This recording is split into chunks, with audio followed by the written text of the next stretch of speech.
Soyez tous salués ce samedi matin. Chez moi, il est 9 heures. Oh, pas 9 heures. Il est 8h46, heure de l'État de l'Ohio, aux États-Unis. Eh bien, vous avez vu le thème qui s'affiche devant l'écran. Et si vous avez accepté de rentrer, nous allons parler des connaissances et des programmations. Quelle est la différence entre la programmation et la connaissance? Et ensuite, derrière ce thème, bien sûr, le thème principal devait être sur la question qui m'a été trop posée et les gens m'ont trouvé des trop durs sur la fameuse fête, la Saint-Valentin. Je ne suis pas le seul. Beaucoup de gens vont vous parler de ça, mais malheureusement, nous avons constaté sur la planète plus de 68% de la population, cette année 2025, ont célébré la Saint-Valentin. Comparé, il y a de cela 10 ans, je vous amène en 2015, entre 2015 et 2016, il y avait près de 80% de personnes qui étaient branchées sur l'affaire de la Saint-Valentin. La majorité, c'est des jeunes. Ben, je vais donc aller derrière ce mot Saint-Valentin. À quoi ça sert? Est-ce que, en tant qu'initiés des grands mystères, c'est-à-dire nous qui avons choisi de retourner à nos rites et traditions, ou du moins rester câblés sur nos valeurs réelles, sur nos us et coutumes, est-ce que la Saint-Valentin a une place dans nos vies de tous les jours? Ou si, pour nous autres, si vous êtes dans un couple, est-ce que cette Saint-Valentin doit vous amener le stress ou il faut spécifiquement penser au vôtre ce jour? Donc, cela va faire partie des connaissances. Quelle est la définition de la connaissance? Nous allons trouver cette définition, nous allons donc voyager dans l'espace et le temps, la définition des écrits saints, même la Bible, même le Coran, qu'est-ce qu'on appelle la connaissance? Et dans le plan métaphysique, qu'est-ce que c'est la connaissance? Et je vous amènerai également dans ce qu'on appelle la programmation. Le terme programmation, vous ne le trouverez nulle part, ce n'est que ma pure invention, mais je vais vous donner la définition de ce que c'est. Ceci est une somme de petites expériences depuis 1974 que je suis branché sur ces choses-ci, c'est-à-dire sur les mystères de la vie. Mais avant cela, je vous prie donc d'inviter le maximum de personnes et de surtout écouter cette même mélodie dont je n'ai aucun droit d'auteur. Partagez simplement et invitez vos amis et connaissances pour essayer de venir écouter ma version sur les connaissances. Qu'est-ce que j'entends par connaissance? Est-ce que la connaissance libère? Est-ce que la connaissance nous embrigade? Est-ce que? Et sur le terme connaissance, nous avons choisi tout simplement la Saint-Valentin, qui a été célébrée par la plupart des gens, comme je vous le disais, 68. Et comment expliquer cette baisse de plus de 80% à 68% 10 ans plus tard? C'est de ça dont nous allons parler. Donc, écoutons tranquillement notre belle mélodie, sans pourtant aller trop. Allons-y. Et je n'ai aucun droit d'auteur, c'est un initié gabonais qui joue sa belle mélodie et elle m'a inspiré et j'aimerais la partager avec vous. Merci encore.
Vandele Onouvier, alias Mouere Onouvier. Apututu, qui tarebore nsande. Njo kumute te kundanjo. Et quoi kada moko chengo swandembe yengo. Bien. Connaissance. Et vous avez bien constaté que j'ai mis le nom connaissance avec S à la fin. En effet, il y a plusieurs connaissances. Mais de quelles connaissances ici je vais vous amener? D'accord? Tout est connaissance. Et tout fonctionne sur la connaissance. Si vous lisez ceux qui sont chrétiens, vous pouvez vérifier dans le livre de Jean. Hein, je crois le chapitre 15 ou 17, sauf si je me trompe.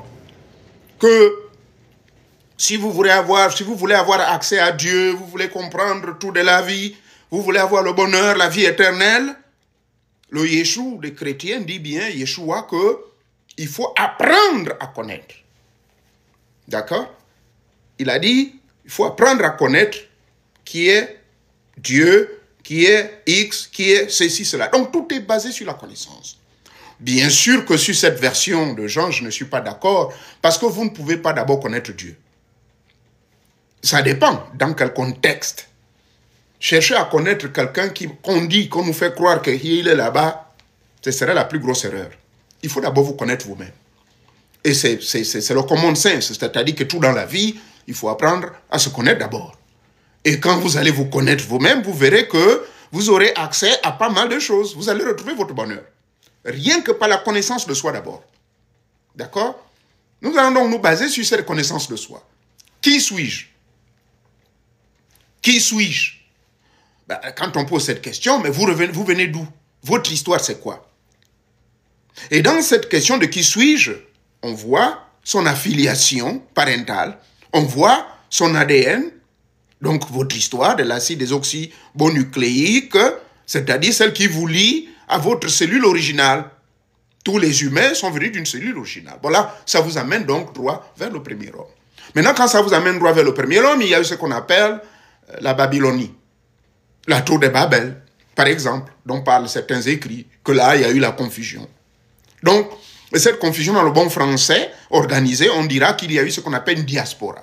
Mais donc, l'issue de cette diaspora-là, il y a eu donc dispersion. Et donc, ce qui était original n'est plus original, il y a eu donc des modifications et des à peu près. C'est pour cette raison, aujourd'hui, par exemple, au niveau même du Gabon, nous avons un exemple précis sur la connaissance en rapport avec nos us et coutumes, sur l'original des langues, par exemple. Le Ngomiene, au commencement, était Edenga. Je vous prendrai le cas, par exemple, nous qui sommes Gallois du côté de mon père et Guissir du côté de ma mère. Eh bien, il y a eu des améliorations des Edenga pour arriver chez le Gallois. Maintenant, quand vous retrouvez auprès des Orungu, là encore, il y a une histoire qui nous dit que nous étions là-bas. Bref, mais les mots, et ainsi de suite, donc il y a des à peu près. Ça, c'est la connaissance. Cette connaissance vous permet de pouvoir rassembler ce qu'on appelle en anglais des puzzles. Donc, ce qui était ici, ce qui était là, on rassemble pour pouvoir quand même retrouver notre originalité. Aujourd'hui, donc, ce que moi j'essaie de vous amener ici, c'est d'abord de comprendre dans la question « qui suis-je » Dans cette question de « qui suis-je », en réalité, malgré l'endroit où on se retrouve, je connais les États-Unis d'Amérique depuis 1999. Je suis tombé amoureux quand j'étais encore au lycée technique, ceux qui m'ont connu à l'époque, à Capo. J'étais en classe de 4e seulement, j'étais déjà président, vice-président du club d'anglais. En fait, président du club d'anglais. Après, il y a eu un aîné qu'on appelle Boulingui Janvion, je ne sais pas s'il vit encore. C'est lui qui finalement fut voté président du club d'anglais du lycée technique au centre culturel américain. Donc j'étais déjà amoureux non seulement de la langue, mais également de la culture américaine. Nous sommes dans les années 80. Et puis finalement, dans les années 88, je commence à travailler pour une compagnie qu'on appelle American Oil Company, Amoco. Amoco, après, je travaille avec Arco, Teneco et tout. Bref, pourquoi je vous parle de ceci? Juste pour vous amener, si vous voulez, à mon histoire un tout petit peu. C'est-à-dire que, qui suis-je? Et quand je parle de qui suis-je, ça ne m'empêche pas d'étudier aussi les autres, mais de demeurer si que je suis dans mon histoire originale. Donc, en 1999, je décide de venir ici, et en 2002, je m'installe définitivement. Et donc, jusqu'à ce jour, je suis ici. Mais est-ce que je suis coupé de ma réalité? Non. Pour ceux qui me connaissent, tous les 6 mois, je vais chez moi au Gabon. Et là, j'ai décidé, il y a quelque temps, que je quitte les États-Unis définitivement. Je commence déjà à me préparer. Si vous voyez mon appartement, il y a tout un désordre. Je quitte définitivement. Parce que les ancêtres sont fatigués de me voir vivre ici. Quelle est cette affaire d'aller les visiter seulement 6 mois pour 3 semaines et je retourne. 3 semaines et je retourne. Donc, ils se sont fâchés contre moi. C'est cela aussi ce qu'on appelle qui suis-je. Le qui suis-je, ça veut dire connaître ses origines. Je viens d'où? Mon histoire. Je suis Gallois de père. Le village, nous étions en Tchatanga et on a décidé de s'installer à Oronga. Pourquoi? Ça, je ne peux pas vous l'expliquer. Non, je connais. Mais vous n'êtes pas des Gallois pour le savoir. Mais juste expliquer que qui suis-je? Je viens quelque part. Nous avons une origine qui nous... On est parti du lac Tanganyika. Le lac Tanganyika, c'est l'actuelle Tanzanie. Parce que Tanganyika, avec Zanzibar, ces 2 îles-là qui ont fait, comment dirais-je, la fusion de ces 2 lacs. Il y a le lac Tanganyika et le lac Zanzibar, c'est devenu Tanzanie.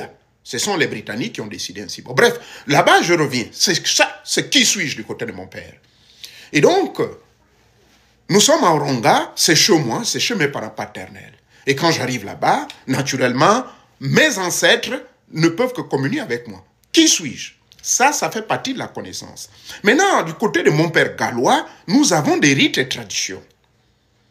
Bon, mes frères m'ont reproché, mais c'est pas normal que tu ne sois pas rentré dans le couillis. Mais j'ai déjà expliqué ça dans un live. Le conflit qu'il y a eu entre mes pratiques de magie indienne et la pratique de le couillis. Je l'ai déjà expliqué. Pour ceux qui sont nouveaux, peut-être ne le savent pas, mais les anciens qui sont là savent. Donc, ça ne m'a pas empêché de m'initier dans d'autres rites secrets du peuple gallois du côté de mon père. Et notamment, nous avons un pouvoir secret de notre famille et je maîtrise ça également. Mais c'est seulement une fois dans l'année, c'est-à-dire au mois d'août. Au mois d'août de chaque année, je dois faire ce rite-là. D'accord? Pardonnez-moi.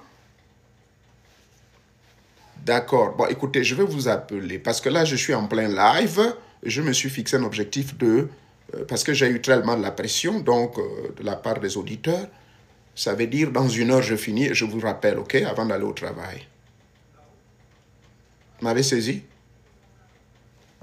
Merci. Bien. Donc, ça, c'est du côté de mon père, gallois. Mais la mère à mon père, elle est Saké, au Kandé. Là, j'ai eu d'autres rites là-bas également. C'est cela, les connaissances pratiques acquises pour répondre à la question. Si quelqu'un vous pose la question, qui êtes-vous? Qui suis-je? Du côté de ma mère, c'est le côté Gissir. Et donc, j'ai bénéficié de quelques connaissances, avec S à la fin, orales. C'est mon grand-père, Gibing Sosef, ancien militaire qui a parcouru l'Europe et qui a fait la Seconde Guerre mondiale. Du côté de son frère Baoumar, l'ancien général Baoumar que vous avez connu. Et lui donc, il m'a fait passer des connaissances orales. Maintenant, les connaissances pratiques, je les ai reçues plutôt de ma mère.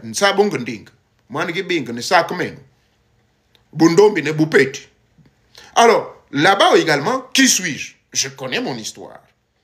Voilà un peu la question autour des connaissances. La connaissance donc s'articule. Par la définition de la connaissance, c'est tout simplement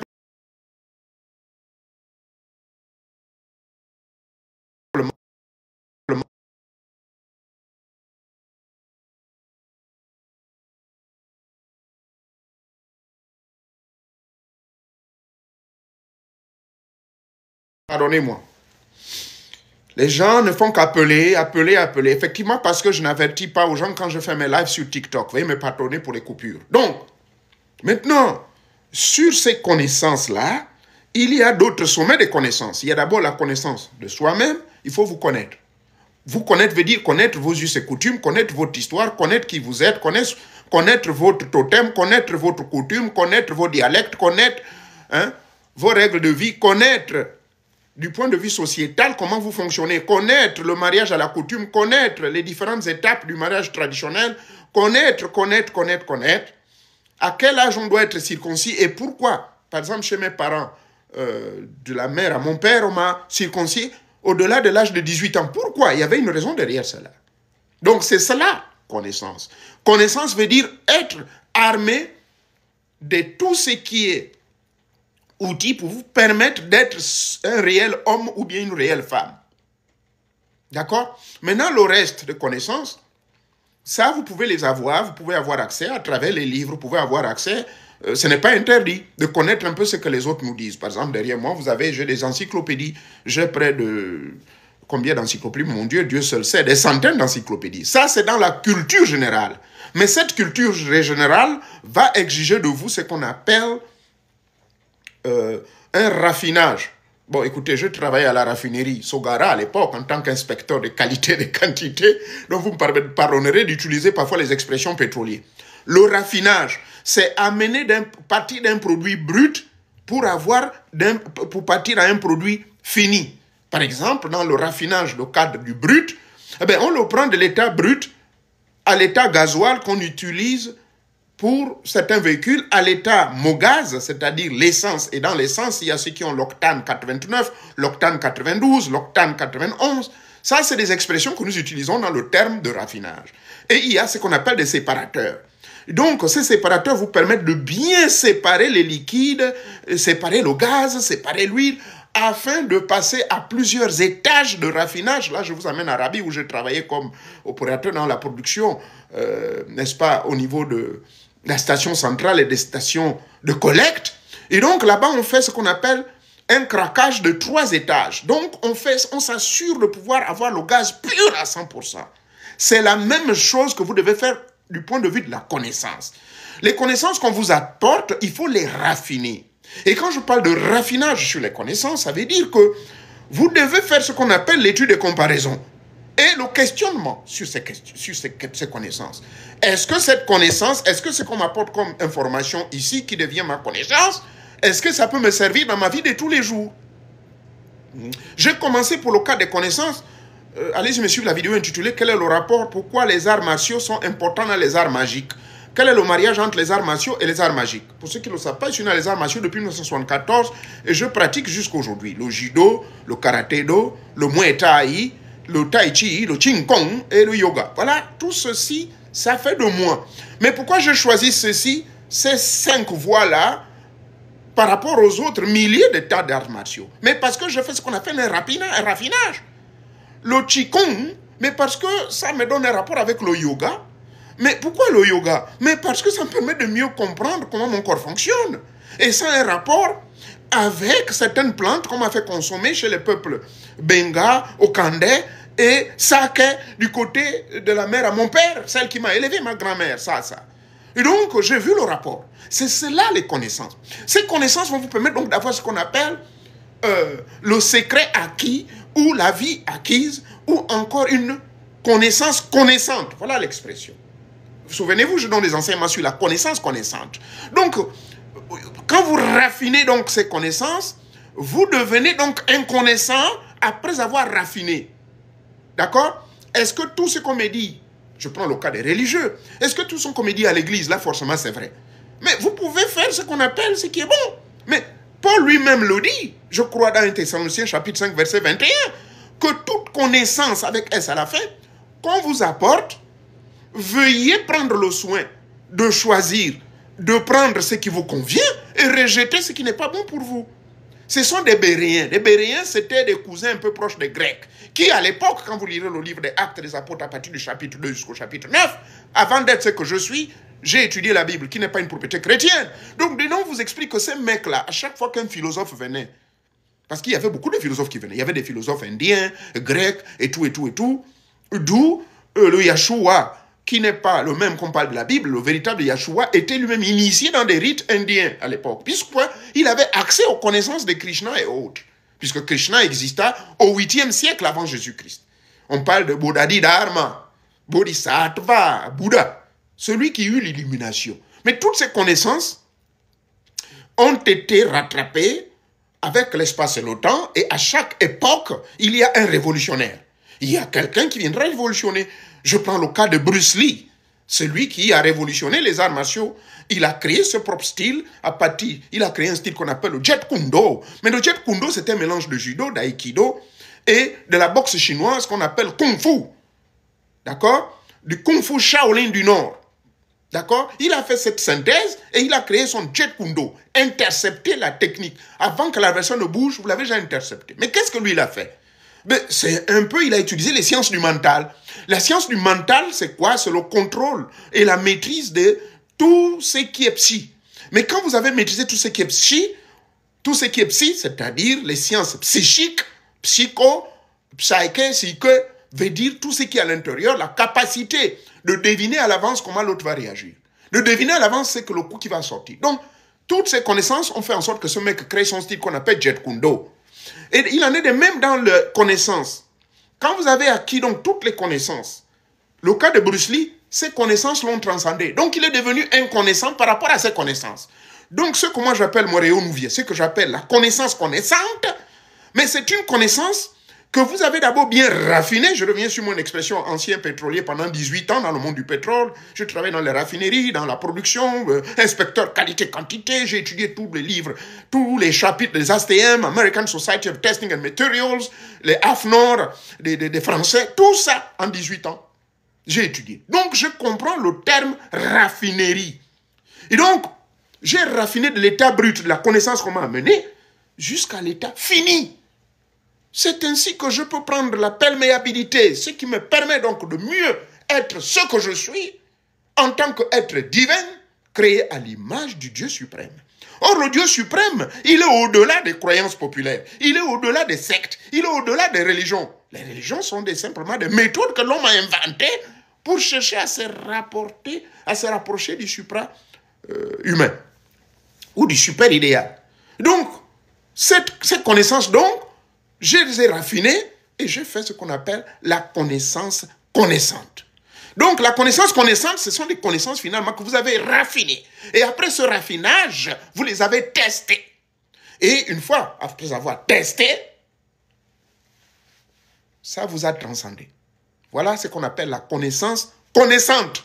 Donc, c'est une connaissance qui vous transcende, qui vous amène à la réalisation et à la révolution intellectuelle et la révolution mystico-spirituelle. Qu'est-ce que c'est? C'est là on passe maintenant à la deuxième, le deuxième sous-thème, programmation. Mais effectivement, cette révolution, c'est quoi? Mais vous êtes révolté, vous vous révolutionnez par rapport à ce que j'appelle ici les programmations. Mais qu'est-ce que c'est une programmation? Une programmation, c'est un ensemble d'informations, un ensemble de données et de connaissances qu'on vous a données, soit par votre volonté ou par imposition. Voyez-vous? C'est cela ce qu'on appelle la programmation. Et donc, toutes ces programmations vont vous influencer tout autour de votre vie, tout au long de votre vie. Voilà. Programmation, selon mes explications ou selon ma compréhension, on embrigade votre champ de conscience. On embrigade votre conscience. Là encore, c'est un autre verbe trop fort. Embrigader, oui. On embrigade. Vous prenez le cas des sectes. C'est de l'embrigadage de la conscience, de la dépersonnalisation, la désindividualisation. Vous êtes désindividualisé, vous êtes dépersonnalisé, parce que vous ne vivez plus selon vous. Vous ne vivez plus selon vos connaissances originales. Vous ne vivez plus selon ce que vous êtes. À la question, qui suis-je? Donc, on vous déprogramme. On vous enlève, on vous greffe dans un nouveau système. C'est cela ce qu'on appelle la programmation. Maintenant, la programmation, à un moment donné, vous aurez ce qu'on appelle « y en a marre ». Il y en a marre que ce n'est pas possible. Et c'est pour cette raison que j'ai choisi le cas de la Saint-Valentin. La Saint-Valentin fait couler beaucoup d'encre sur tous les réseaux sociaux. J'ai vu des gens se fâcher, mais non, pourquoi moi, hein, je machin. Ça, c'est les initiés. Hein. Moi, je suis dans, comment dirais-je, les gens me disent non, la Saint-Valentin, elle est fausse. La personne a dit, mais non, moi, je suis célibataire. Donc, moi, je ne fais que rentrer dans ce que les gens disent. En effet, elle n'a pas tort. Parce que la conscience collective, Jésus fut né à un Jésus qui est né à Nazareth, qui n'a jamais existé, mais histoire créée à partir du IVe siècle, selon le concile de 325 de notre ère. Tout le monde le sait. On a dit, on doit imposer ça aux gens comme ça. Mais imaginez-vous que depuis 325 jusqu'en 2025, mais il y a des gens qui continuent à croire à un Jésus blanc. Il y a des gens qui continuent à croire que c'est lui le sauveur. Maintenant, on fait comment? Ça là, on a appelé ça embrigadage de conscience. C'est-à-dire la conscience collective. La conscience collective, c'est que l'ensemble de tous les humains qui vivent sur Terre ont été amenés et forcés à croire à ça. Au point où les gens aujourd'hui, c'est difficile de s'en détacher. Et alors, sans offenser, mes frères et sœurs, vous qui avez célébré la Saint-Valentin, j'ai dit, la connaissance à plusieurs niveaux. C'est pour cela que j'ai mis mon thème connaissance avec S. Il y a la connaissance primaire, il y a la connaissance évoluée, il y a la connaissance acceptante, il y a les connaissances transcendantales connaissantes. Donc, il y a la connaissance transcendantale connaissante, c'est-à-dire, il y a la connaissance connaissante. C'est la connaissance qui vous a révolté sous couvert du phénomène de programmation. Parce qu'on vous a tellement bombardé par des croyances, on vous a bombardé par des ceci et de cela, c'est cela ce que j'appelle la programmation. La programmation, donc, vous a gangréné, vous a enfermé. Maintenant, vous avez fait ce qu'on appelle une forme de révolution. Mais c'est à vous d'en prendre conscience. Ce n'est pas moi, Moréon Nouvier, qui viendrait vous condamner parce que vous avez célébré votre Saint-Valentin avec votre dulciné, que c'est diabolique. Non, non, non, non, non. Non, pas du tout. Et je l'ai dit d'ailleurs à mes forums que c'est diabolique. Bon, quand on parle de diabolique, hein, ça ne veut pas dire un esprit qui existe, un diable. Ça n'existe pas. Diabolique veut dire opposé. Le mot diable veut dire qui s'oppose. Alors, quand je vous ai dit que la Saint-Valentin est diabolique, ça veut dire que la Saint-Valentin s'oppose aux véritables valeurs traditionnelles de mon peuple africain. Ça n'a rien à voir. C'est au XVe siècle qu'un certain pape a décrété cette affaire-là. Ça n'a rien à voir. Je crois vers les années 1475. D'accord? Ça n'a rien à voir avec la culture des Africains. Ça n'a rien à voir avec nous. Mais imaginez-vous depuis le 15e siècle jusqu'au 21e siècle. Voilà, les gens ont accepté. Ouais, Saint-Valentin. Et il y a même des couples qui deviennent tout malheureux. Parce que la dame va faire le bruit au monsieur que non, j'ai besoin de ma Saint-Valentin, j'ai besoin de mon cadeau. Si tu ne me donnes pas aujourd'hui, là, rien. Ça entraîne des divisions au sein des foyers. Donc, cher peuple, vous qui êtes branchés sur la voie de l'éveil spirituel, la voie de la connaissance véritable, de la connaissance connaissante, détachez-vous de ce genre de croyances. Et ne soyez point offensés. Si vous continuez à célébrer votre Saint-Valentin, nous autres qui avons été dans une relation depuis plus de 30 ans, vous allez faire la Saint-Valentin, mais il faut la célébrer tous les jours que vous vivez avec votre épouse, avec votre époux. La Saint-Valentin, c'est lorsque votre mari décide, bon chéri, voilà, ben, je t'ai fait une petite surprise là, prends cette enveloppe de 200 000 francs. Ah, oui, on ne sait jamais, tu as peut-être un besoin quelconque. La semaine qui suit, bon ben voilà chéri, ben écoute, j'aimerais qu'on aille dans un hôtel, les enfants nous font trop le bruit, surprise. Mais tu m'amènes où? Habille-toi seulement, allons. Vous vous retrouvez à l'hôtel, quelque part, isolé, loin dans la zone d'Entoum, je ne sais pas moi, ou chez les Florentins. Mais je fais quoi chez les Florentins ici, Tatignambi? Ceux qui sont de Libreville savent le coin qu'on appelle les Florentins là. Et bien vous voilà à l'hôtel. Ah, on fait quoi? Mais chérie, c'est ça la surprise? Ah bon? Oui. Ou bien, à l'anniversaire de votre mariage, vous êtes marié le 22 février 2002. Maintenant, le 22 février 2025. Ok? Alors, ça fait combien là? Je crois que ça fait 23 ans que vous êtes mariés. Mais allez-y, célébrez ça dans un hôtel de la place, ou bien prenez un voyage, on va aller à Las Vegas, pour nous qui sommes aux États-Unis, ou bien, si vous êtes en Afrique, mais allez-y à Yamoussoukro, ou bien à Jungville, je ne sais pas moi, avec votre femme. Voilà votre Saint-Valentin. Donc la Saint-Valentin, s'il faut prendre cette expression, ne doit pas être à cette date précise du 14 février, et que vous allez maintenant persécuter votre mari. C'est cela ce que j'appelle la conscience collective. C'est cela ce que j'appelle les programmations. D'accord? J'espère qu'on s'est fait comprendre. Je ne suis pas contre les gens qui continuent à célébrer. Et une fois de plus, je reviens sur le mot connaissance. La connaissance a des niveaux et des différents niveaux. Il y a des pasteurs qui célèbrent la Saint-Valentin. Et pourtant, la même Bible qui le lit, lui dit bien, détachez-vous du monde. Hein? Et que vous ne devez rien faire qui n'est pas conforme à la parole que je vous donne. Pierre, c'est lui qui le dit. Que tout ce que nous faisons doit refléter l'honneur et la gloire de notre Seigneur Jésus-Christ. C'est lui qui le dit. Je ne partage pas cela, mais je cite de voir des hommes de Dieu, des pasteurs, qui célèbrent la Saint-Valentin. Les catholiques encore, ça se comprend, parce que la Saint-Valentin a été créée, inventée par les catholiques. Les mêmes catholiques que les églises éveillées attaquent, insultent, menacent, traitent de faux et de tous les noms d'oiseaux. Mais entre-temps, vous êtes l'église des assemblées de Dieu, mais vous célébrez la Sainte-Valentin. Vous voyez la contradiction et la bêtise humaine. Voilà un exemple que j'ai pris justement pour partager avec vous mon point de vue. Je ne condamne pas parce que l'homme évolue. L'homme est un être évolutif. D'accord? Et la connaissance a plusieurs échelles et plusieurs degrés. Vous vous rappelez de l'échelle, comment dirais-je, du songe que Jacob a eu. Jacob qui deviendra Israël. Jacob qui deviendra Israël. Il a fait quoi? Une vision, non? Il voyait combien de génies? 72 génies qui descendaient et montaient. Sur quoi? L'escalier. Ouais. Cet escalier, c'est quoi? C'est des différents niveaux évolutifs. D'accord? Par exemple, dans le Saint-Martinisme, on vous parlera des 12 degrés évolutifs. Et d'ailleurs, la rose-croix morte, c'est 12 degrés évolutifs. Car le 12e, c'est là que vous êtes à la sommité. Bien qu'à l'époque, c'était 9 à l'original. Je vais vous l'expliquer dans un enseignement où je vous parle des 3 triangles, n'est-ce pas? Mais quand on voit les 3 triangles, ça nous amène à 12. D'accord? C'est-à-dire inclut les différentes phases d'éclosion et de manifestation de ces forces. Par exemple, Kete, première, Dot, deuxième, Tiferet, troisième, Yesod. Quatrième.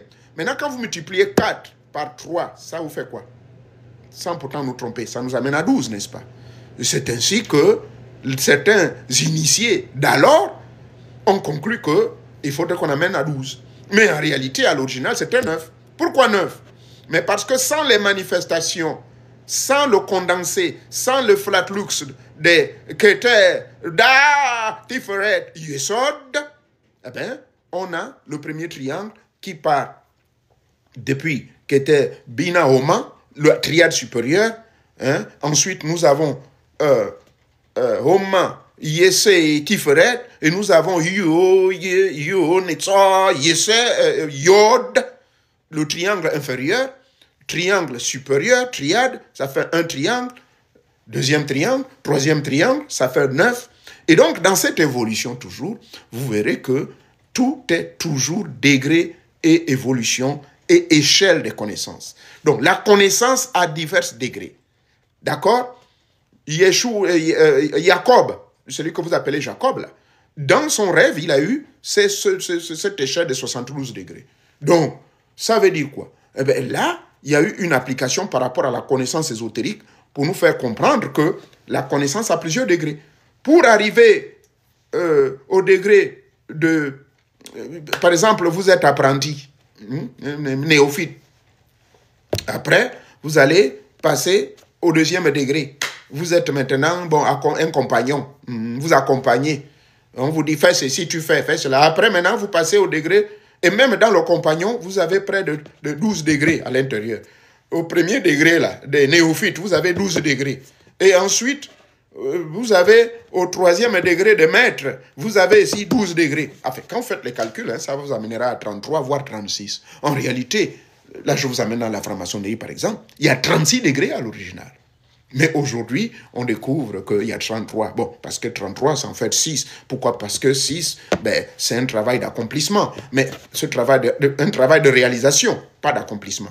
La réalisation s'est faite en 6 mois, en 6 jours, hein, comme la création.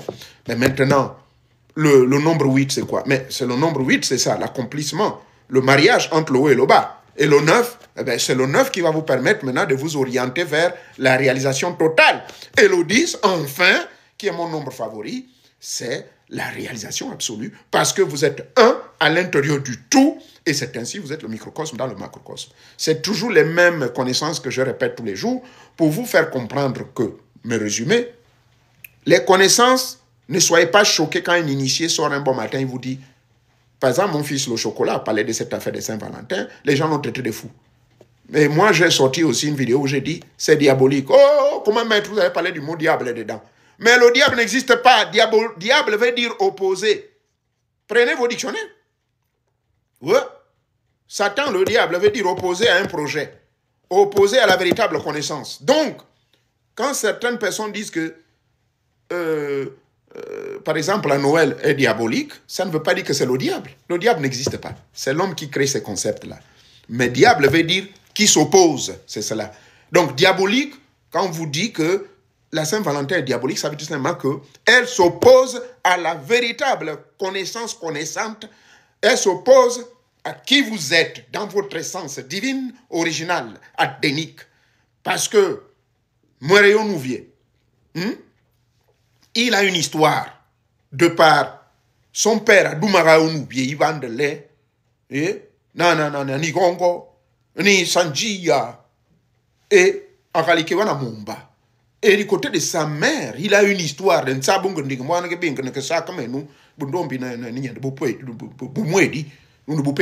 donc, c'est cela, votre histoire. Ça n'a rien à voir avec le bassin Valentin, ça n'a rien à voir avec le bas Jésus. Moi, je ne connais pas Jésus dans ma lignée ancestrale. D'accord? Mais c'est cela dont il est question. Il ne faut pas avoir honte de le dire. Soyez authentiques. Malheureusement, les programmations. Beaucoup parmi vous, vous êtes dans les programmations. Ces programmations, c'est l'embrigadage de votre conscience. Vous êtes embrigadé. Et ce n'est pas facile d'en sortir. Parce que quand je parlais de ça avec certains couples, oh, toi, comment tu vas dire des choses comme ça? Je leur ai dit parce que vous êtes embrigadé. Oh, monsieur, on oublie. Comment vous nous dites qu'on est embrigadé? Qu'est-ce que c'est? Nous sommes devenus des brigands? Je dis non. Vous êtes embrigadé. Ça veut dire que vous êtes enfermé. On vous a bloqué dans ces programmations. que les Européens sont venus nous imposer. Vous ne pouvez même pas célébrer la mort de votre arrière-arrière-arrière-grand-père. Vous ne pouvez même pas célébrer votre propre anniversaire du mariage dans le calme. Mais il faut aller poster sur les vidéos. Ouais? Vous n'avez pas besoin de ça, poster ça au public. Vous n'avez pas besoin de rentrer dans une ambiance populaire. Les bassins Valentin, Saint-Auguste, ceci, cela, c'est des ambiances populaires. D'accord? Donc, voilà ce que j'avais à vous dire en 46 minutes. Je crois avoir dit. Laissez-moi examiner parce que je ne vais pas trop parler. Voilà. Je crois avoir dit ce que j'avais à vous dire. Donc, c'était ça. Pour me résumer que je parle des connaissances et que les gens ne doivent pas être offensés. La connaissance a plusieurs degrés. Au fur et à mesure qu'on avance, vous allez vous détacher de ces choses-là. D'accord? Bon, moi, personnellement, je n'ai jamais célébré la Saint-Valentin. Et je ne célèbre pas mon anniversaire, par exemple. Parce que nulle part, dans notre histoire ancestrale, on m'a dit qu'il faut célébrer l'anniversaire de quelqu'un. Ça a commencé comment? Si tu veux célébrer ton anniversaire, mets-toi à genoux, parle avec tes ancêtres, parle avec tes dieux, parle avec ton Dieu. Vous n'avez pas vu des gens, ils ont célébré les gros anniversaires, ils se retrouvent endettés. Moi, j'ai vu des gens dépenser des millions parce qu'un anniversaire, ça vous amène où?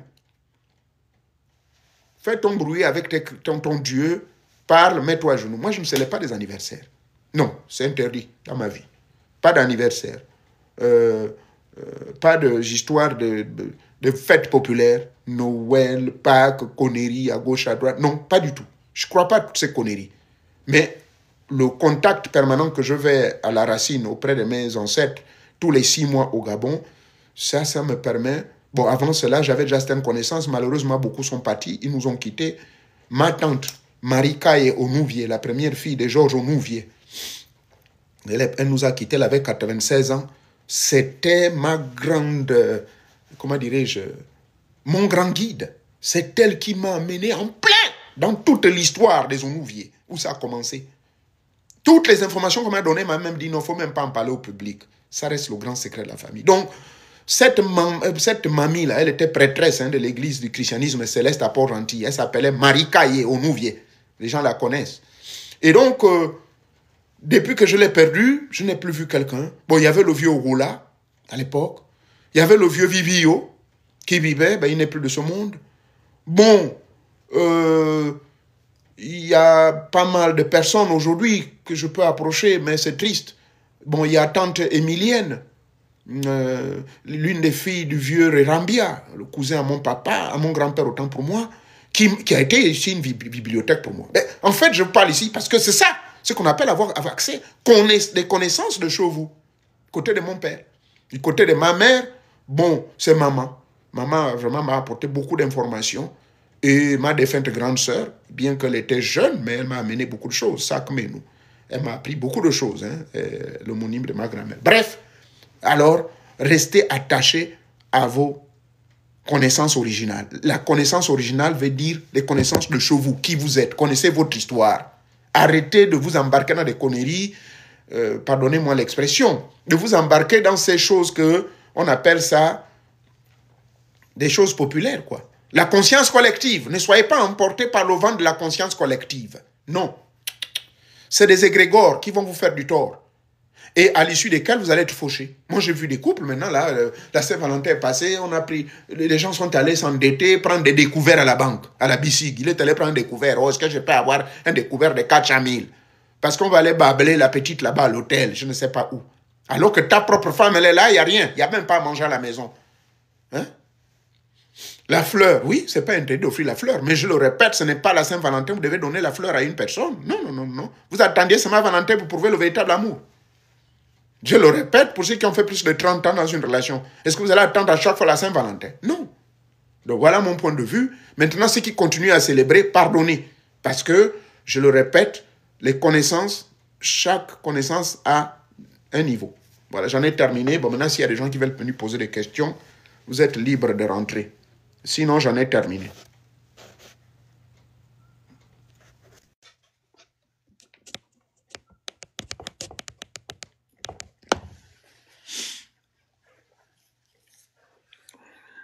Y a-t-il des gens qui veulent venir rentrer poser des questions?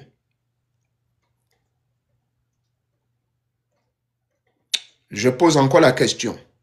Dans 3 minutes, si personne ne rentre, je vais arrêter et puis voilà. Nous allons arrêter le live.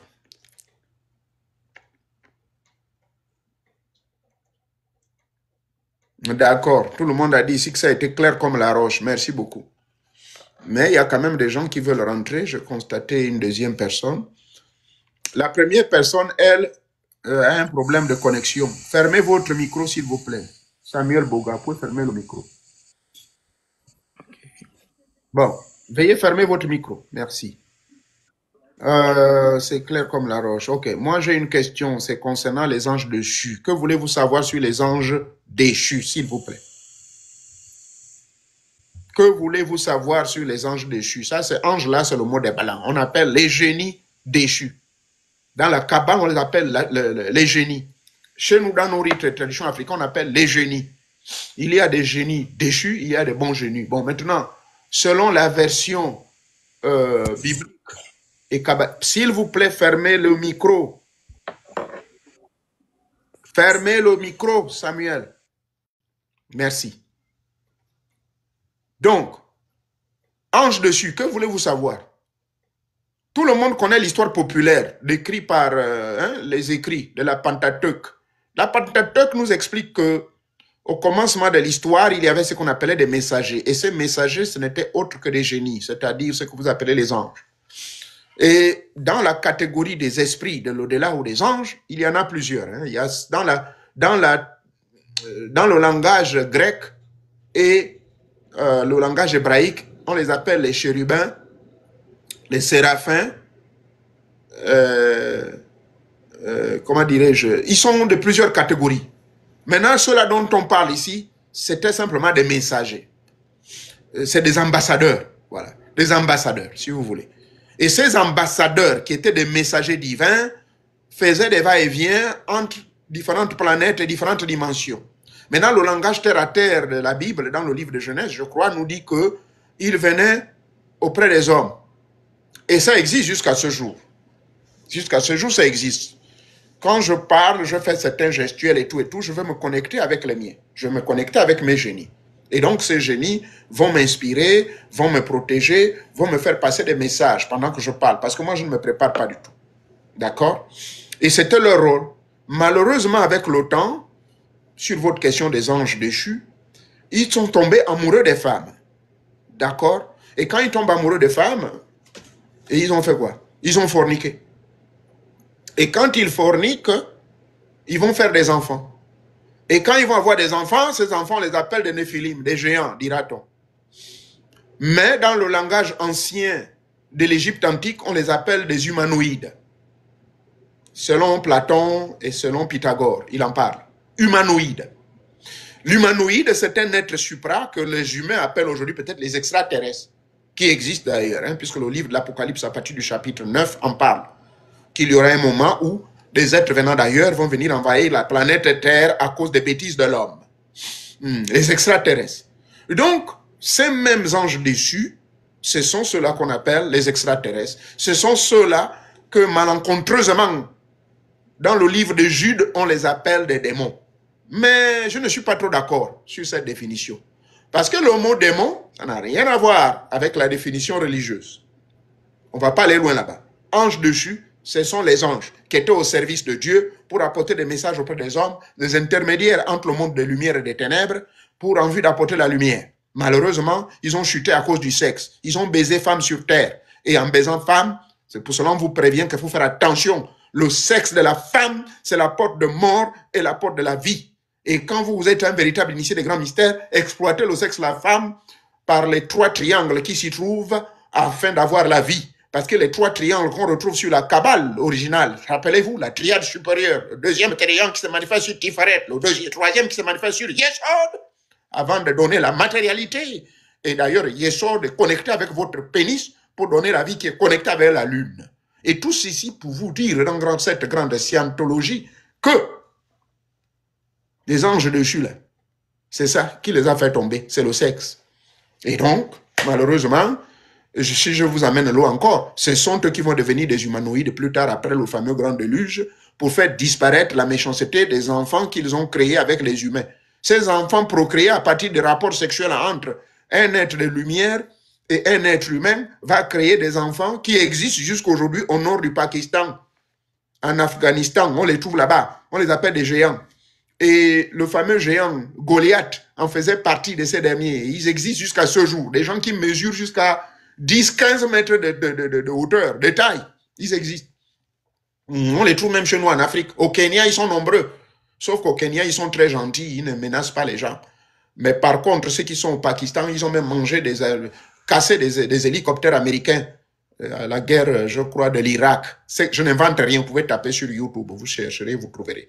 Bref, voici le désordre que ces anges dessus ont créé. Et eux, ils ont été privés de la lumière divine.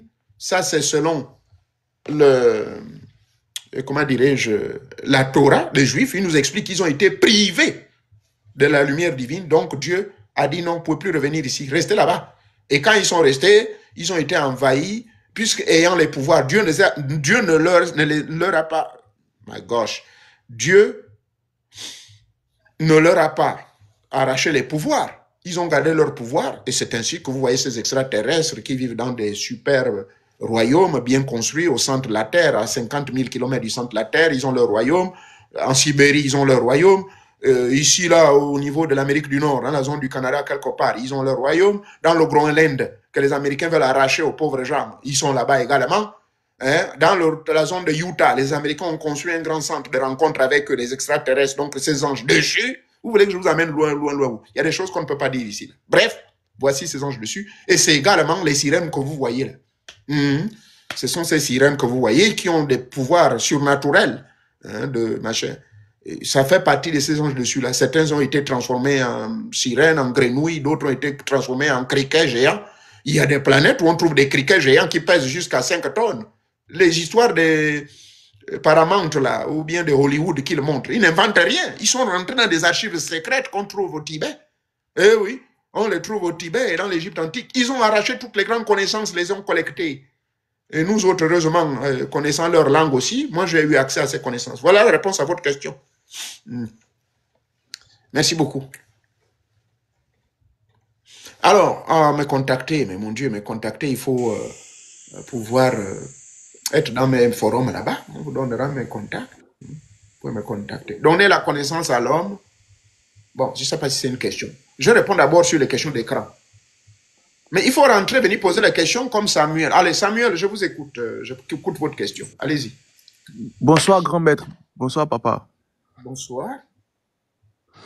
Tout à l'heure, là, vous avez parlé du diable qui n'existait pas. Vous avez dit que le diable n'existe pas. Pourtant, oui, selon les Écritures, bon, moi je suis chrétien de naissance, oui, on nous fait savoir que c'est l'être suprême au niveau des démons, de tout ce qui est mal.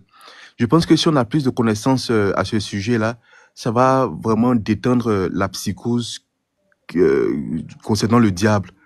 Concernant le fait que, bon, si je suppose aussi que si le diable, selon vos explications, n'existerait pas, c'est que l'enfer également, parce qu'on nous fait comprendre que c'est le gardien, le chef suprême aussi des enfers. D'accord. Merci beaucoup d'avoir posé la question. Je vais vous répondre tranquillement, sans créer des offenses à nos frères chrétiens. N'oubliez pas que la chrétienté se base, à l'époque, quand j'étais catholique, on nous enseignait ce qu'on appelle le catéchisme. Le catéchisme est une interprétation comment dire, l'interprétation des connaisseurs de l'Église catholique de la Bible. Et je vous amène en 1515, sauf si je me trompe, il y avait un pape qu'on appelait Jules César, en 1550, voilà, Jules César. C'est le fond latin 648-150, c'est la référence. Voici ce qu'il dit en 1550, Jules César. La Bible. Je fais la cotation, la Bible. Je ne suis pas en train de lire ça quelque part, non, mais je connais ça par cœur. La Bible.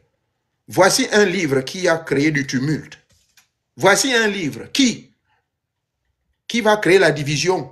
Nous devons tout faire d'enlever la Bible du main du peuple et de permettre le peuple de se contenter des connaissances que nous leur apportons à travers le catéchisme. Car si le peuple découvre ce qui est écrit réellement dans la Bible, nos intérêts seront en danger et nous allons perdre nos brebis. Fin de citation. Ça, c'est le discours que Jules César, en 1550, prononça devant tous les papes qui étaient là à l'époque, pour ne pas dire, puisque vous savez très bien qu'il faut être archevêque pour être candidat à la papauté. Donc tous les archevêques du monde entier, y compris ceux d'Afrique, ils étaient là, ils écoutaient les oreilles tendues. Pourquoi je vous ai pris cet exemple? Pour vous dire que ce catéchisme qui a tant influencé la vie de la plupart des gens est derrière le désordre que nous constatons sur les définitions, sur les dogmes.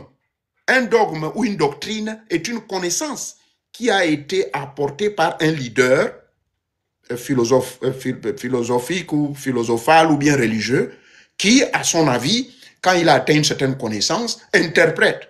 Là, vous avez affaire à votre humble serviteur, Moréo Nouvier. Donc, moi, je suis là devant vous par rapport à la somme des connaissances que j'ai, du voyage que j'ai fait chez les témoins de Jéhovah pendant 20 ans, du voyage que j'ai fait chez les catholiques pendant 13 ans, chez les christianistes célestes et chez les adventistes du 1er jusqu'au 7e jour, et également chez l'église de Pentecôte. Donc, c'est la somme de toutes ces expériences religieuses que j'ai essayé de faire ce qu'on appelle une étude d'analyse et surtout une étude de comparaison. Et par rapport aux écrits de Calvin, les écrits de Martin Luther, que vous connaissez, celui qui a apporté la révolution chrétienne et tout ça là, qui est devenu le premier protestant, qui veut dire qu'il s'est opposé à toutes ces histoires des catholiques, justement. Et donc, Jules César, quand il le dit, il le sait très bien qu'il y a des choses qui sont fausses. Si vous lisez le livre d'Ézéchiel, à partir du chapitre 9, virgule 12, virgule 17 et 33, je crois, on va vous dire que il y avait un ange. Ils ont peur d'utiliser le mot. Dans la version des témoins de Jéhovah, ils n'utilisent pas. Mais dans la version des Darby, ils disent bien que Lucifer, c'est le nom, ange de lumière et de bonté, prenez soin du jardin d'Éden, car celui qui gardait toutes les richesses qu'il y avait, toutes les pierres qu'il y avait au jardin d'Éden, et à cause de son orgueil, et à cause justement de cette opportunité d'être le chef en chef, il fit piquer d'une jalousie d'entendre les bénédictions que Dieu donna à Adam en lui disant, tu seras béni, tu seras le maître des univers et tu vas commander. C'est pas moi qui invente, hein, c'est dans le livre de Genèse. Que toi, toute domination seront aux mains de l'homme. Ça là, cet ange, archange très puissant, hein, qui faisait partie des chérubins, mais le mot chérubin entre guillemets, mais son véritable nom c'est Lucifer. Et plus tard, on va l'appeler Satan. Parce que le mot Satan en français veut dire tout simplement opposant. Je m'explique, je le réitère encore. Et donc, c'est ce Satan-là, ange beau, un ange très beau, et ça c'est le livre d'Ézéchiel qui le décrit, très beau, c'est un gars riche qui gardait toutes les richesses. Jusqu'à ce jour, c'est lui qui garde toutes les richesses de la terre. La preuve en est qu'il a proposé à Jésus que si maintenant tu te mets à genoux devant pour m'adorer, eh ben, je te donnerai tous les royaumes, tous les pouvoirs de la terre. Je n'ai pas nié. Là, je vous amène dans le contexte purement original. Moi, je dis que le diable n'existe pas. C'est le diable avec des cornes, c'est le diable être méchant qui torture les gens dans un enfer qui n'existe pas aussi. Je répondrai à la partie de l'enfer tout à l'heure. Mais parlons d'abord de cet ange qui, en fait, c'est Lucifer. Lucifer, ange de lumière, l'ange de la connaissance et de la sagesse. C'est lui qui gardait toutes les richesses jusqu'à ce jour-là. C'est lui qui garde toutes les richesses de la planète Terre. C'est pour cette raison, nous, qui, je vous l'ai dit une fois, qu'un véritable maître doit maîtriser et les démons, c'est-à-dire les mauvais génies, les génies qui sont là, qui font le mal, il doit les maîtriser. Et il doit maîtriser aussi les bons génies, les génies qui donnent la sagesse. Donc, selon la théologie, il y a deux formes d'anges. Il y a l'ange qui donne la sagesse, les anges qui travaillent pour l'élévation spirituelle, et il y a des anges qu'on appelle les démons, dans le langage religieux, qui vous donnent les richesses matérielles. Quand vous faites la véritable magie, en réalité, je vous l'ai dit la dernière fois, que toutes les 15 minutes, vous travaillez avec 8 anges, avec 8 génies, c'est-à-dire 8 esprits, 8. Il y a 4 qui sont là pour vous indiquer, vous protéger, vous apporter l'intelligence et la sagesse, et 4 qui sont là pour vous donner tout ce que vous désirez. Si vous voulez la femme, ce sont eux. Si vous voulez les histoires matérielles, la richesse, l'or, les diamants, ce sont eux. Donc c'est comme cela, dans la réalité. Dieu est à la fois le bien et le mal. Maintenant, revenons sur Satan. Il n'est pas tel que défini par les religieux, s'il vous plaît. D'accord? C'est un esprit d'origine très comment dirais-je, de haute dimension. C'est un chérubin en plus. C'est pas moi qui le dis, je ne l'invente pas. C'est un chérubin, c'est écrit comme ça. Dans le livre d'Ézéchiel et même dans le livre, comment dirais-je, de la Genèse. C'est lui qui garde toutes les richesses jusqu'à ce jour. Le jardin d'Éden avait pris connaissance, a pris naissance à partir d'où? À partir de l'Afrique, non? C'est à partir de l'Afrique, le jardin d'Éden. Mais le même jardin d'Éden, c'est le même qu'il y a aujourd'hui là. Les Blancs viennent bousiller le jardin d'Éden, mais ce jardin d'Éden est toujours gardé par ce chérubin-là. Mais je suis contre le fait qu'on dise que Satan, le diable, c'est lui qui pousse les gens à faire le mal. Non, non, non, non, non. Vous et moi, nous avons le Satan et nous avons Dieu. Nous avons le yin et le yang. Nous avons le plus et le négatif. C'est comme cela la vie. Nous avons Ève et Adam. Bon, allons-y à la deuxième question de l'enfer. L'enfer n'existe point. Je vous amène où? Allez-y me lire le livre de Genèse. Je voulais dire la Révélation. Le chapitre 19. Virgule du Bébin. Jusqu'au chapitre 21. Il nous dit quoi? Mais il nous parle du nouveau royaume. Il nous parle du nouveau millénaire. Il nous parle du nouveau système qui va être établi selon les témoins de Jéhovah, selon les adventistes du 7e jour et selon l'Église catholique. On nous explique que Jean, dans sa vision, allons-y au début, Jean, dans le livre d'Apocalypse chapitre 4, il voit quoi? Il voit une cathédrale céleste sous laquelle il y a tout le monde, de toutes les tribus, de toutes les nations et de toutes les régions du monde, y compris les musulmans. Ils sont là derrière, assis sous cette cathédrale, que je recommande d'ailleurs d'utiliser comme méditation, technique de méditation. Maintenant, l'enfer, c'est le lac de feu. L'expression enfer a été interprétée à partir du 9e siècle et amplifiée après le passage de Jules César en 1550, quand il a prononcé son discours qu'on devait arracher la Bible entre les mains de Machette. On doit arracher la Bible, voilà. Ça, c'est la Bible de Jérusalem. On doit arracher cette Bible des mains du peuple. Pourquoi? Mais parce qu'ils savaient qu'ils ont écrit trop de mensonges à travers leur catéchisme. Moi, en 1970, je ne sais pas si vous étiez déjà né, en 1970, savez-vous les catéchismes qu'on nous montrait? On nous montrait un catéchisme où on dessine le diable noir, vilain, avec un gros nez. Ça veut dire que le diable, c'est l'homme noir. Et on dessinait Dieu avec une barbe blanche, un blanc qui est au ciel, et Jésus, on le représentait tout mignon, un blanc. Voilà comment les caricatures qui ont été publiées, mais qu'on ne retrouve plus aujourd'hui. Je vous amène en 1970, hein. Ah oui, je suis né en 62. Depuis l'âge de 6 ans, en 63, on m'a baptisé, catholique. Donc, depuis l'âge de 6 ans jusqu'à l'âge de 15 ans, on m'a forcé à aller à l'église. Je vous dis tout ce que je vous dis là, j'ai vécu cela. Donc, maintenant, l'enfer. Le mot enfer, prenons d'abord Hadès, Géol.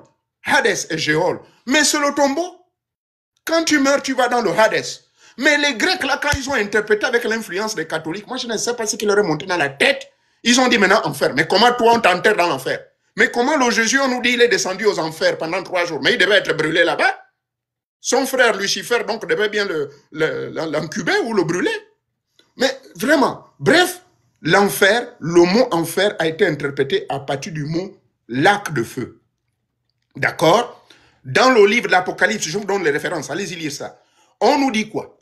Que lorsque le Père va purifier toute la planète Terre, c'est-à-dire après la grande révélation qu'on attend là, hein, c'est-à-dire après l'affaire de paix et sécurité, c'est-à-dire que quand l'affaire d'Israël va être stabilité, la 3e guerre mondiale n'aura pas lieu parce que toutes les armes, tous les pays du monde sont armés de l'arme nucléaire. Sinon, ça va être l'extinction de la planète Terre. Ça, c'est l'Apocalypse qui le dit, ce n'est pas moi. Et dans l'Apocalypse, on nous dit donc quoi? Il y aura ce qu'on appelle l'enlèvement. Pour ceux qui sont chrétiens, ils savent ce que c'est. Maintenant, après l'enlèvement, là, il y aura la grande tribulation durant l'enlèvement et après, il y aura la destruction. Mais la destruction en question va avoir lieu et ensuite, le grand chef, on ne sait pas si c'est un Jésus-Christ, mais selon nos connaissances ésotériques, ça n'a rien à voir avec un Jésus. Donc le grand des grands, donc grand esprit, va permettre aux humains de se racheter pendant 1000 ans.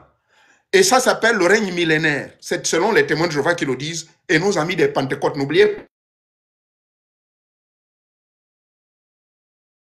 Je vais pourtant laisser le message. Les Pentecôtes, plutôt les Adventistes et les témoins de Jéhovah, c'était tous tabac des mêmes people. Jean ou John, quand on nous parle là, Mormon, c'était un témoin de Jéhovah. Laissez-nous ces bordels là. Donc bref, dans leurs enseignements, ils expliquent que pendant 1000 ans, Les humains vont avoir la chance d'avoir accès aux connaissances. La résurrection va avoir lieu après la destruction de ce monde. Les gens vont être ressuscités. Ceux qui vont être ressuscités ne vont pas être traumatisés par les bombardements des bombes qui vont être envoyées par Dieu. Ça, c'est l'interprétation religieuse, je le répète une fois de plus, puisque vous posez une question religieuse. Et donc, mais pendant ce temps, celui qu'on appelle Satan le diable, on nous dit que Gog de Magog va être attrapé et on va l'enfermer pendant 1000 ans. C'est pas moi qui le dis, c'est le livre de l'Apocalypse, le chapitre 19. Maintenant, le chapitre 20 nous dit quoi? Le chapitre 20 de l'Apocalypse, quand vous allez le lire dans son entièreté, va vous parler que les humains vont enfin avoir des livres ouverts. Ils vont avoir accès aux grandes connaissances. Ils vont se mettre à étudier. Bon, maintenant, les catholiques vont vous dire que non, c'est Jésus qui va être là en train de leur éduquer pendant 1000 ans. Mais pendant ce temps, Gog et Magog, selon l'expression du prophète Daniel, du prophète Ézéchiel, et même Esther, comment il s'appelle là? Esdras, l'ancien gouverneur, il a écrit un livre. Allez-y me lire ça. Alors on nous dit, Gog et Magog donc va être enfermé. Mais après les 1000 ans, c'est vers la conclusion du chapitre 20 de l'Apocalypse, après les 1000 ans, ce Gog et Magog, que vous appelez sûrement Satan, donc l'opposant de Dieu, c'est le grand opposant, hein, comme chez nous au Gabon, là, les affaires politiques, on a toujours des opposants, non? Et donc l'opposant va être libéré. Et quand il va être libéré, le Dieu nous dit que c'est pour venir éprouver les gens là qui ont étudié les livres, donc les chrétiens qui ont étudié pendant 1000 ans, on va venir leur faire une dernière tentation, on va les mettre à l'épreuve. Maintenant, on nous dit dans le livre d'Apocalypse que, mais quiconque va chuter cette fois-ci, et ceux-là qui vont chuter, et Satan le diable, quand il va, après les 1000 ans là, vont être tous jetés dans le lac de feu. Mais ce lac de feu n'est pas un feu littéraire qui brûle en permanence. Je le répète, s'il y aura une contradiction, que le même Jésus est descendu aux enfers, selon le livre des morts égyptiens, et selon les livres écrits par Pythagore et même Platon, ils en parlent. Que là, ils ne parlent pas de Jésus. Eux, ils parlent plutôt de Horus qui serait descendu aux enfers. Mais quand il descend aux enfers, donc s'il y a un feu qui brûle, mais dans ce cas, Satan, le diable, mais mon Dieu, mais il va bien couper la tête de Jésus, non? Mais malheureusement, ça n'a rien à voir. Donc, le lac de feu, c'est celui-là que les catholiques ont interprété au 7e siècle et concrétisé au 16e siècle par Jules César pour dire que c'est un endroit où on va aller torturer les gens et que Satan, le diable, serait là avec une pioche ou bien une machette, ou je ne sais pas moi, une hache, en train de tuer les gens, alors que le corps spirituel n'a pas de corps. Quand on est spirituel, on est l'air, on a tous les 4 éléments, on filtre partout, on rentre dans le feu. Comment alors un esprit va être brûlé? Ça, il n'y a que les catholiques pour expliquer ce grand mystère-là. Donc, le lac de feu, l'enfer, ça n'existe pas. Le lac de feu dont on parle, ça symbolise la destruction éternelle après les 1000 ans de règne, que les gens qui vont chuter à l'épreuve finale, on appelle ça l'épreuve finale, ceux qui vont chuter, et le diable, et eux, ils vont être jetés au lac de feu. Donc il n'y aura plus de diable, ou c'est-à-dire Lucifer, ou je ne sais pas trop qui, n'existera plus. Maintenant, allez-y, livre le chapitre 21 de l'Apocalypse, il nous dit quoi? Et toutes larmes, il n'y aura plus de pleurs, et il n'y aura plus de malheur sur la terre, il n'y aura plus Gog et Magog pour distraire les gens. Et Jésus remettra le pouvoir maintenant au Dieu suprême. Lui là, le Jésus là, il va disparaître. C'est pas moi qui le dis, c'est le livre de l'Apocalypse. Donc, les gens vont être soumis maintenant au Dieu suprême. Et c'est ainsi la prospérité, l'éternité reviendront sur toute la planète Terre. Lisez la conclusion du chapitre 21. Quiconque ajoutera quelque chose dans ce qui est écrit ici, là, c'est un bandit, c'est un Satan. Mais quiconque croira, il verra la réalisation. Voilà, pour répondre à votre question, j'étais un peu trop long et humoristique, mais c'est cela la vérité. Avez-vous des objections? Merci, grand maître. Merci beaucoup. Et lorsque vous étiez en train de parler tout à l'heure, vous avez parlé de Horus qui est descendu dans les enfers. Bon, souvent dans les récits, on dit que l'histoire de Jésus, l'histoire de la Bible et tout ça a été décalqué de Isis, Horus et je ne sais pas si je dois dire divinité ou entité. Voilà. Qu'est-ce que vous en pensez? D'accord.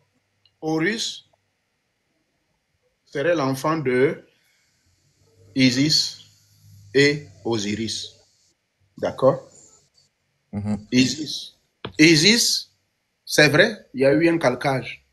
Il y a eu un calcage. C'est un peu l'histoire qui se passe en Inde. On nous parle de Krishna, Devika et Bouddha. Bouddha, enfant de Krishna et Devika. Ils ont eu cet enfant, après ils sont allés donner l'enfant là au grand moine qui gardait l'enfant car l'enfant ne connaissait ni père ni mère. Mais après, à un certain âge, il sortit pour pouvoir aller méditer sous les montagnes. Donc, tout est calcage et calcage, d'accord?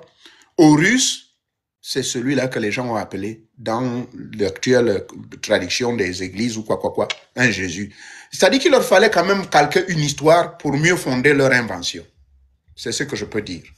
Donc, oui, ce que vous avez lu ou bien vous avez écouté, je confirme que oui. L'affaire de Jésus. Bizarrement, savez-vous que Osiris avait la quarantaine et que Isis, effectivement, elle avait entre 12 et 15 ans? Oui, oui. Bon. Mais regardez l'histoire de Marie et Joseph. Joseph avait 40 ans. Un vieux papa comme ça, on devait même lui porter plainte pour viol, n'est-ce pas? Et Marie avait 12 ans. Oui, et Oui, Marie oui. avait 12 ans. Maintenant, on nous dit qu'ils ont fait un enfant, mais par miracle. Mais quand vous lisez l'histoire d'Horus aussi, c'est pareil. On nous dira que c'est la Sainte Vierge qui a fait un enfant de manière miraculeuse. Mais là encore, on est dans la profondeur de la haute technologie égyptienne. On va nous parler de quelque chose là.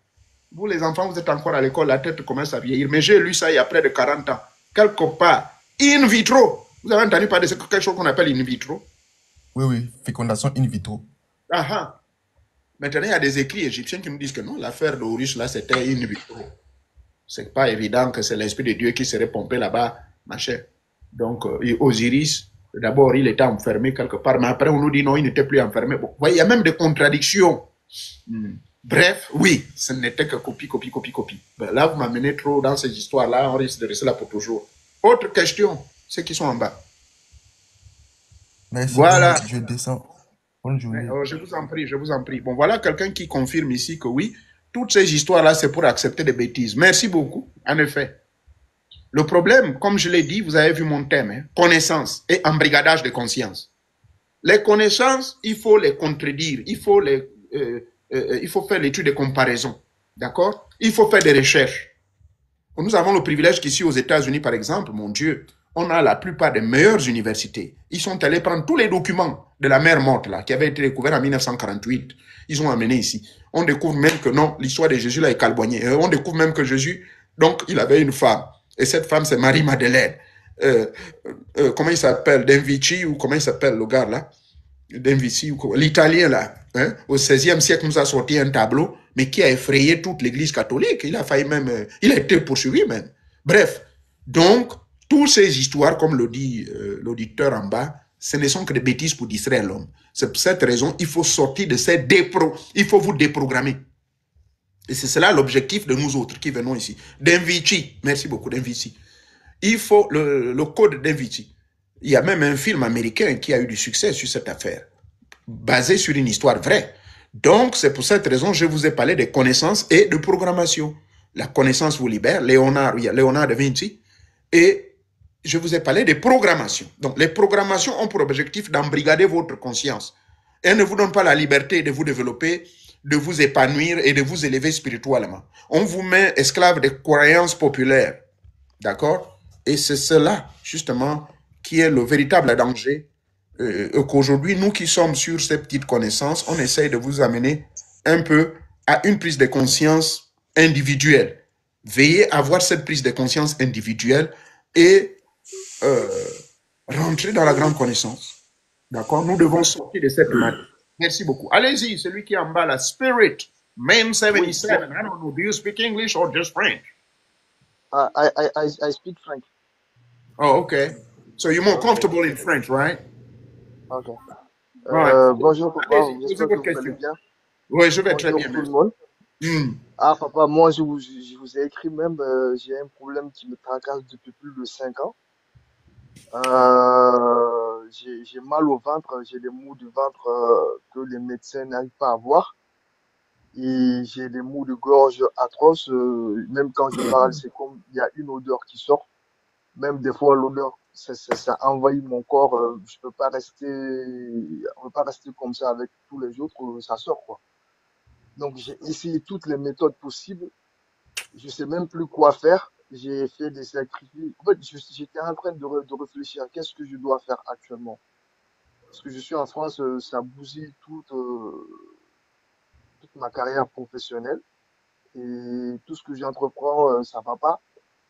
Donc, tout le monde a fait, tout le monde a dit ce qu'il a à dire. J'ai eu à faire plusieurs travaux et tout, tout, tout, mais rien n'a donné.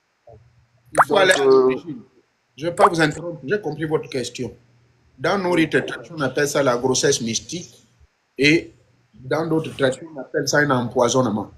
Ce d'accord. n'est pas né avec vous. Vous l'avez Non, eu, vous avez constaté ça à partir d'un certain âge, n'est-ce pas? oui, Voilà. Donc ça, c'est quelqu'un qui a fait ça. C'est quelqu'un qui vous a donné ce poison pour vous faire souffrir en permanence comme cela.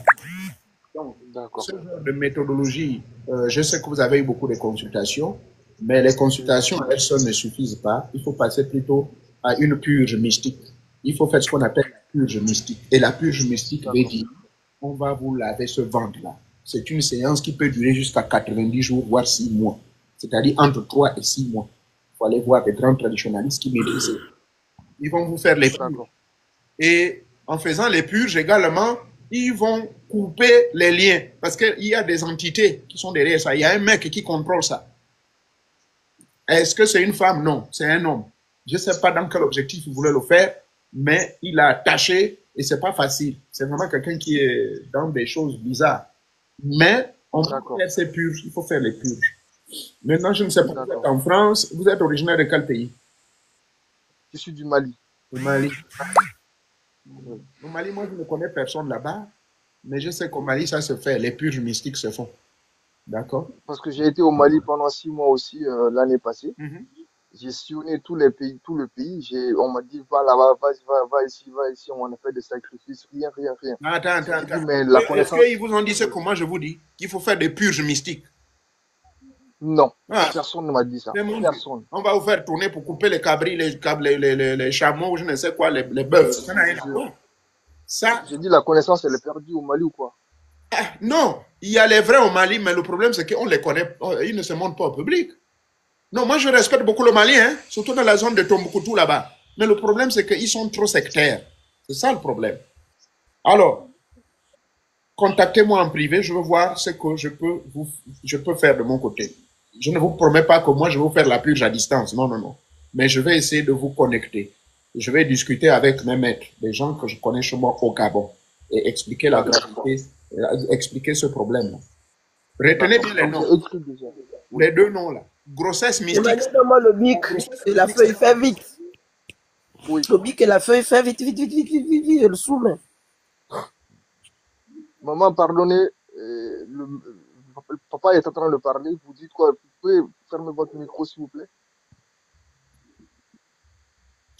ouais, disais-je donc, il vous faut Oui, faire des purges mystiques, oui. c'est-à-dire que vous avez, euh, euh, euh, quel est le mot? Le mot vient en langue, mais je n'arrive pas à le traduire en français. Vous avez dit grossesse mystique Il y a la et grossesse purge mystique qui mystique. existe, elle Oui, n'est pas seulement pour les femmes, mais elle est aussi pour l'homme.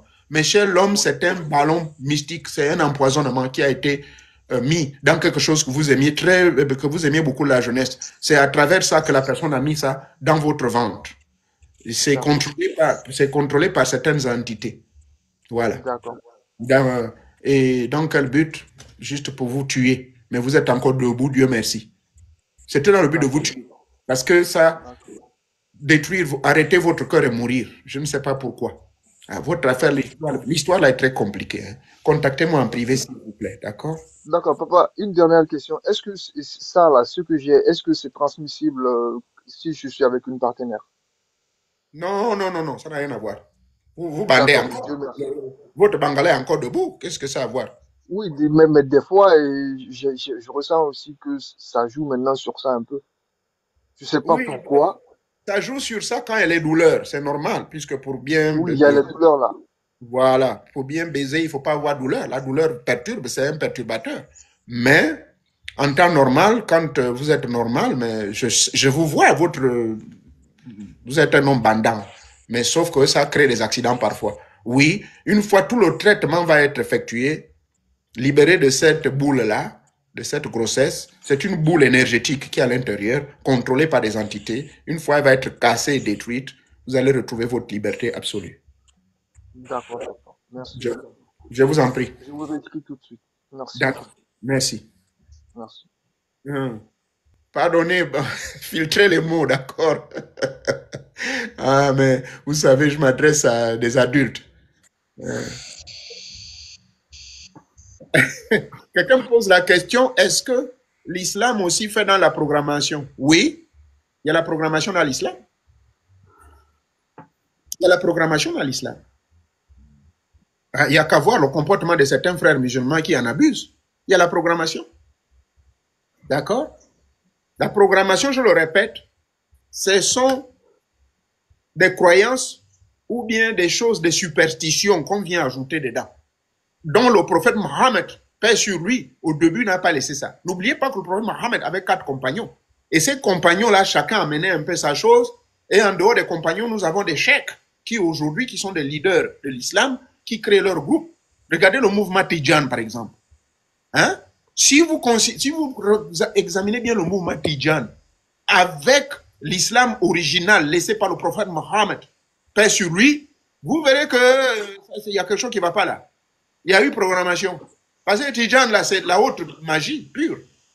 Mais quand vous dites ça à un musulman, il va s'énerver. Et la même chose dans la pratique soufiste, le soufisme, par exemple. Bon, j'aime bien le soufisme, moi je pratique le soufisme, d'accord? Le soufisme est pur, c'est de l'ésotérisme à un niveau acceptable. Mais mouvement Tidjan, là, prenez l'exemple, Potipota, vous qui avez posé la question là, est-ce que les choses musulmanes c'est programmation? Mais allez-y voir le Potipota. Qui a commencé avec l'affaire de Potipota là? C'est pas les gars de l'Arabie Saoudite? Hein? Vous comprenez? C'est cela. L'Arabie Saoudite. Ils ont fait le Potipota. Mais les excréments qui font mourir à certaines célébrités et donner les millions en échange. Mais c'est une technique démoniaque dans certaines pratiques sombres des Arabes, mais qu'ils ont mis au niveau de l'islam. Bon, papa conseiller, vous, à quelqu'un en quête de connaissance sur le plan physique et spirituel d'être franc-maçon? Non, moi je ne conseille pas les gens d'être franc-maçon. Je ne peux pas conseiller quelqu'un au niveau où je suis là. Je ne peux pas. Je ne fais que vous le répéter. Je réponds aux questions de la franc-maçonnerie et la Rose-Croix. C'est par rapport à mon expérience à moi quand j'étais là-dedans. Mais je ne l'ai jamais caché aux gens. Je suis toujours dans la Rose-Croix à Morque. Parce que 80% des connaissances de la Rose-Croix à Morque ont un rapport avec nos connaissances originales africaines. D'accord? Mais par contre, la franc-maçonnerie, je dis non. Ne rentrez pas là-dedans, oh, pardon. Surtout en Afrique. Bien, les incubes vous fatiguent beaucoup. Bonsoir, papa. Oui, maman. Bonsoir, grand-mère. Oui. Oui, merci déjà de m'avoir accepté. J'ai la grippe, excusez-moi, j'ai un peu la grippe. J'ai 2 questions. Une question pour moi, une question pour ce qu'on me racontait quand j'étais jeune. Quand j'étais petite, j'entendais parler des Ibobolo, je ne sais pas qu'est-ce que c'est. Un géant qui faisait toujours peur, en brousse, qui a des pattes tournées vers l'arrière.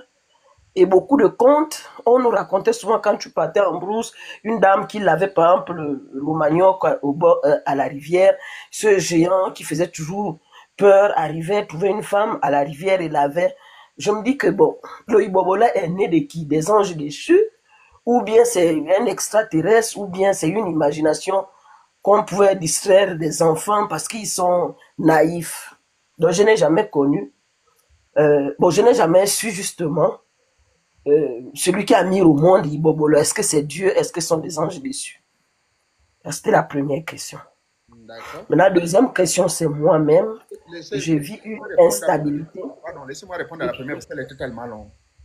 Et Bobo, ici on appelle Bigfoot. Ça existe aux États-Unis. Ça existe ici. On les appelle les Bigfoot creatures. Ils sont très rapides, grands détails. Et parfois ils consomment les animaux. Et parfois ils apparaissent, ils font fuir les gens. Et Bobo, j'ai connu ça quand j'étais à Mekambo avec ma grand-mère. C'est pas seulement pour faire peur. Mais ça existe réellement. Oui, ça fait partie des créatures probablement humanoïdes. Ça fait partie des créatures humanoïdes. Ils existent bel et bien. On les trouve au Pakistan, en Irak. Ils ont broyé des hélicoptères, tué les membres, cherché à manger même les soldats là. Ils sont très grands de taille. Ils peuvent atteindre jusqu'à 10 mètres de taille. Oui, ils existent. Malheureusement, ils existent. Ce sont des créatures de Dieu. Oui, ça existe. Ah, ça. La deuxième question. Deuxième question, je connais pas l'origine de l'instabilité que je vis au niveau physique, spirituel, émotionnel, matériel, amoureuse, en tout cas toute une vie instable. Je connais pas c'est quoi l'origine. Est-ce que c'est au niveau de la spiritualité? Est-ce que c'est causé par une personne? Je connais pas, papa. Une fois, je vous avais même joint, mais je vous avais même laissé un message. C'était en vain. J'ai tenté par tous les moyens Uh-huh. pour me rentrer en contact avec vous. Rien. J'ai laissé, j'ai dit bon, Je Dieu vous fera avoue, grâce. je ne peux pas. Moi, je suis en train de me préparer pour rentrer définitivement au Gabon. Surtout là, je ne veux plus faire des consultations. Non, pardon. C'est pas facile. Les véhicules, les affaires, il faut que je passe par le Texas. Et du Texas, il faut que je passe par le Nigeria. Parce que chez nous, au Gabon, et pourtant, au Ligui, quand il était ici, là, il nous avait dit non, quand vous rentrez maintenant définitivement chez vous, les véhicules, que ce soit neufs ou vieux, on ne doit pas vous taxer. Mais maintenant, là, j'apprends autre chose. Donc, maman, vraiment pardonnez. Là, je ne peux pas. Pour les 3 à 6 prochains mois, là, je suis bousculé pour préparer mon départ d'ici, là. Maintenant, pour répondre à votre question, mais naturellement, vous devez le savoir qu'il y a un problème spirituel. Il faut connaître votre histoire avec votre famille maternelle, essayer de vous harmoniser, vous entendre. C'est tout ce que je peux vous dire. C'est une longue histoire, mais qui est une histoire également de génie, une histoire de pouvoir au sein de la famille. Je préférerais qu'on traite ça. Si vous pouvez m'appeler là, moi je vais arrêter là dans 20 minutes, vous m'appellerez rapidement, je vais voir si je peux vous prendre. Je dis bien dans 10 minutes, dès que j'ai fini là. Restez là branché, dès que vous entendez que j'ai fini, oh, appelez-moi sur ce numéro-là, c'est-à-dire sur le 380 265 35 35. Parce que sur ce 614 là, je ne reçois pas d'appel à cause de mes activités professionnelles et scolaires. 380 Le 380 265 35 35. 265 35 35. 35 35 380 265 35 35, ok. Merci beaucoup, papa. N'oubliez pas le code des États-Unis. C'est combien, papa? C'est le +1. +1. Merci bien. Je vous en prie. Merci beaucoup, papa. Je vous À en tout prie. à l'heure. Oui. Est-ce que la drépanocytose se soigne naturellement? Mais bien sûr, il y a même un médecin gabonais, Monsieur Ondo. Papa, je peux descendre? Oui, vous pouvez descendre. Je réponds sur l'écran. Ok. Ouais. Est-ce qu'on peut guérir de la drépanocytose? Je dis oui. Oui, oui, oui. Le premier Gabonais africain, je voulais dire, qui a inventé le médicament de la drépanocytose, c'est un docteur d'origine femme. Enfin, pardonnez, je ne vais pas parler de l'ethnie, mais il est bien connu, très efficace. Il a créé ça à partir de la tubercule de manioc. Je répète, il a créé ça à partir de la tubercule de manioc. J'étais encore au Gabon. Ça remonte il y a plus de 25 ans. La tuberculose, c'était en étude. Maintenant, là, ça existe. Le traitement est là. Vous êtes venu en retard. J'ai expliqué que Lucifer, c'est ange de lumière. C'est différent de Jésus. Jésus, ce n'est pas Lucifer. Il ne faut pas confondre tout là. Je réponds à la question. Jésus et Lucifer sont la même personne? Non. C'est celui-là que vous appelez Satan, non? Qu'on appelle Lucifer. Hein? Le chérubin, qui est selon, je vous ai amené dans les passages bibliques d'Ézéchiel. Allez-y lire Ézéchiel. Jésus, c'est autre chose. Je veux en savoir plus sur les troubles neuro. Oh, je ne vais pas expliquer. Ah, les neuro, d'accord. Les troubles neuro, d'abord, c'est héréditaire aussi et surtout scientifiquement prouvé que lorsque vous êtes en grossesse, il y a certains comportements qu'il faut éviter. Je suis en train de répondre aux questions qui sont en ligne là. Il y a certaines choses qu'il ne faut pas consommer, telles que les drogues, la fumée. Il ne faut pas vivre dans un milieu violent, les disputes et tout. Et aussi, il faut choisir, ça paraît bizarre, mais là je rentre dans le domaine mystique. Normalement, quand vous attendez un enfant de votre partenaire, il faudrait que tous les deux vous vous accordiez. Évitez de faire des enfants par les grossesses d'accident. Oh, c'est fut un accident. Ce n'est pas bon. Les enfants qu'on fait par accident finissent par être des enfants qui vont vous créer des problèmes. Parce que cet enfant-là va sentir que vous n'avez pas de l'amour pour lui et cet enfant va chercher à sortir. Mais parfois, à cause des égrégores familiales du côté du père, parce que c'est souvent le sang du père qui est plus fort, eh bien, il y a une lutte. Ils ne veulent pas le faire partir. Maintenant, quand il arrive, il dira, OK, maintenant, ce que vous avez cherché, vous allez trouver. Et quand l'enfant arrive, il va avoir des troubles neuro, ceci, cela. Hein. Il y a beaucoup de phénomènes. Et aussi, c'est ce qu'on appelle, il y a ce qu'on appelle des lois karma, des lois karmiques.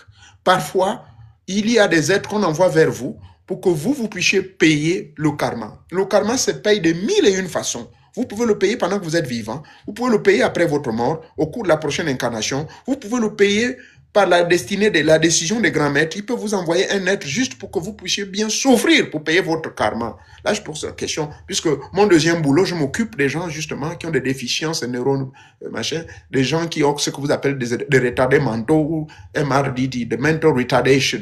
Et je deal avec eux, hein, ceux qui sont autistes autant pour moi. Je deal avec ça à mon deuxième boulot, où je suis justement le coordinateur du recrutement. Mais normalement, je vais sur le terrain. Je vous dis, c'est pas facile. Et donc, pour répondre à votre question, ce ne sont pas des démons. Non, non, non. Ce sont des êtres normaux, ce sont des âmes, mais qui viennent payer leur karma ici-bas. Et c'est vous qu'on utilise justement pour vous permettre, vous, d'épurer votre karma. Imaginez-vous, moi, j'ai près de 7 clients, par exemple, quand je vais leur rendre visite, il y a une qui a une grossesse éternelle. Elle est là, elle ne fait que pleurer. Une fille blanche. Et voyez-vous, et il faut le ventilateur. Quand le ventilateur la souffle le vent sur ce ventre-là, elle se calme un peu. Mais elle paye son karma. Mais les travailleurs, la personne que j'embauche pour s'occuper de cette dame, elle aussi, elle-même, elle est en train de payer le karma. Disons la mère, autant pour moi. La mère est obligée de l'envoyer maintenant chez nous, dans notre ONG, pour qu'on s'en occupe, avec l'aide du gouvernement, pour pouvoir nourrir cet enfant. Compliqué. Ils ne peuvent pas manger de viande, ils ne peuvent pas manger ceci, ils ne peuvent pas prendre du lait, patati patata. Donc, pour répondre à votre question, c'est un domaine que je maîtrise il y a bientôt 18 ans. Travailler avec des gens qui ont des retards, c'est-à-dire que quelqu'un qui a 50 ans, mais il fonctionne encore comme un enfant de 5 ans, hein, les autistes et autres. Y a-t-il quelqu'un qui a posé une question sur l'écran? Bon, écoutez, je vais prendre les deux Oh non, c'était une erreur. Je n'ai pas invité le pauvre. Je suis allé l'inviter dans le live. Mon fils, le cartoon. Le bouton est passé là-bas par erreur, mon fils cartoon. Mon fils, le cartoon. Donc, fermez les micros. Je commence par Kaba. Bonjour. Oui. Je vous écoute. Bonjour, ça va? Comment allez-vous? Ça va bien, merci.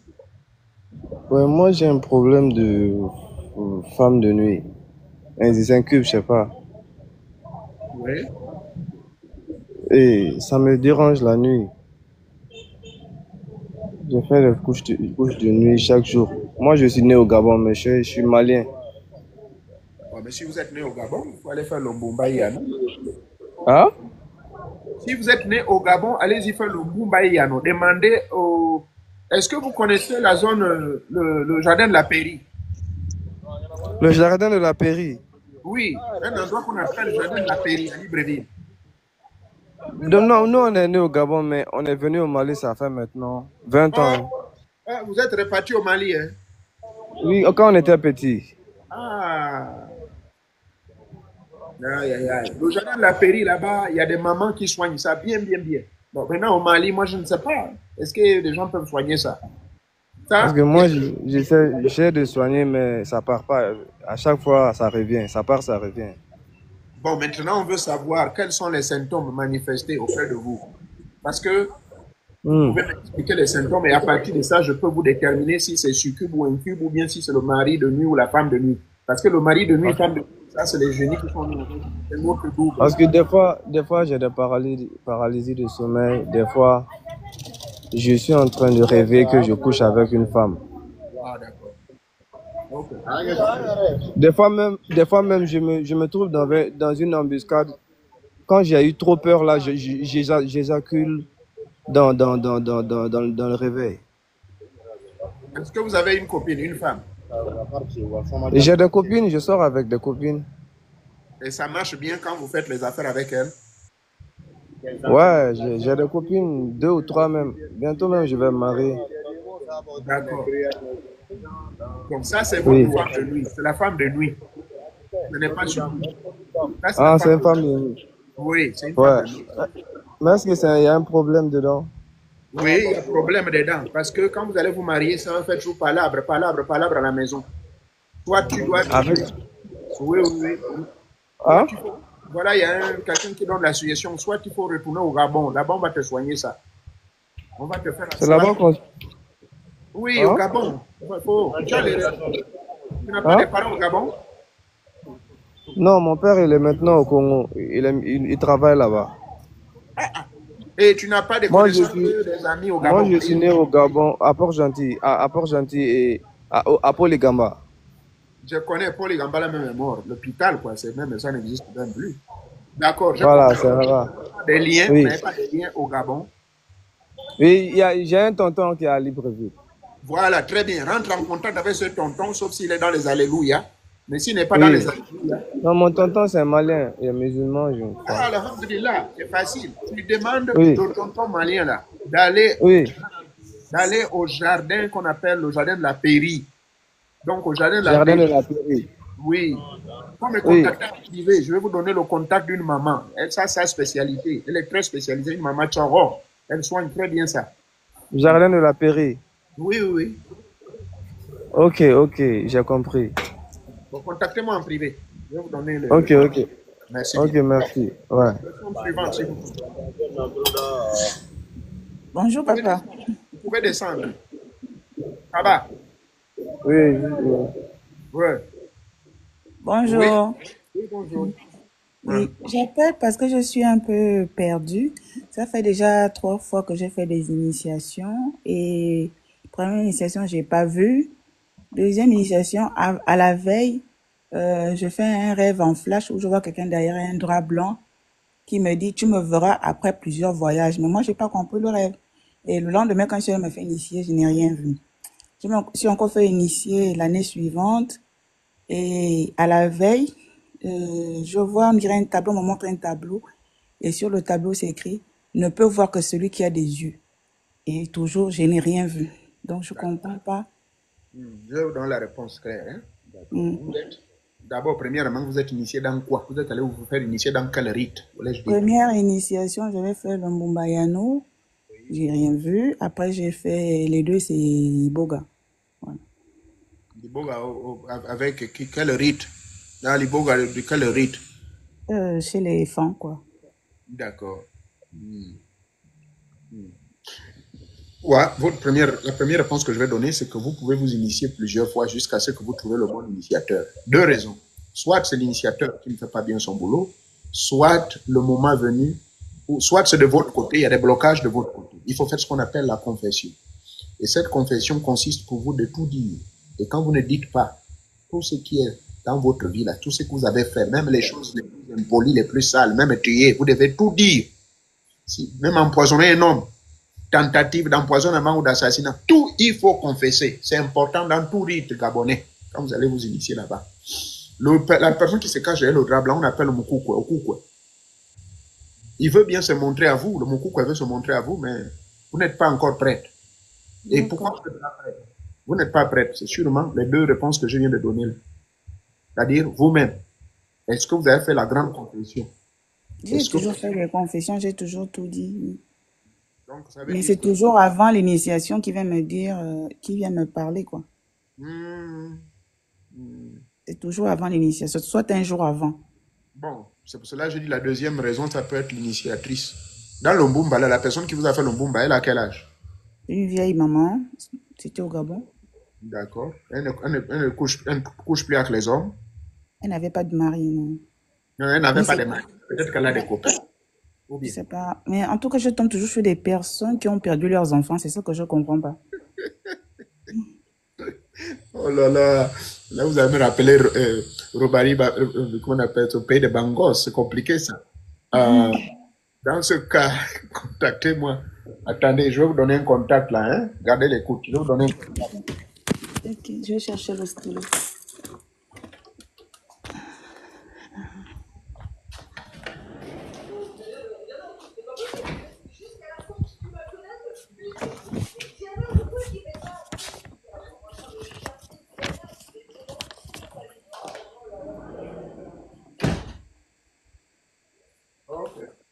Vous êtes prêts? Oui.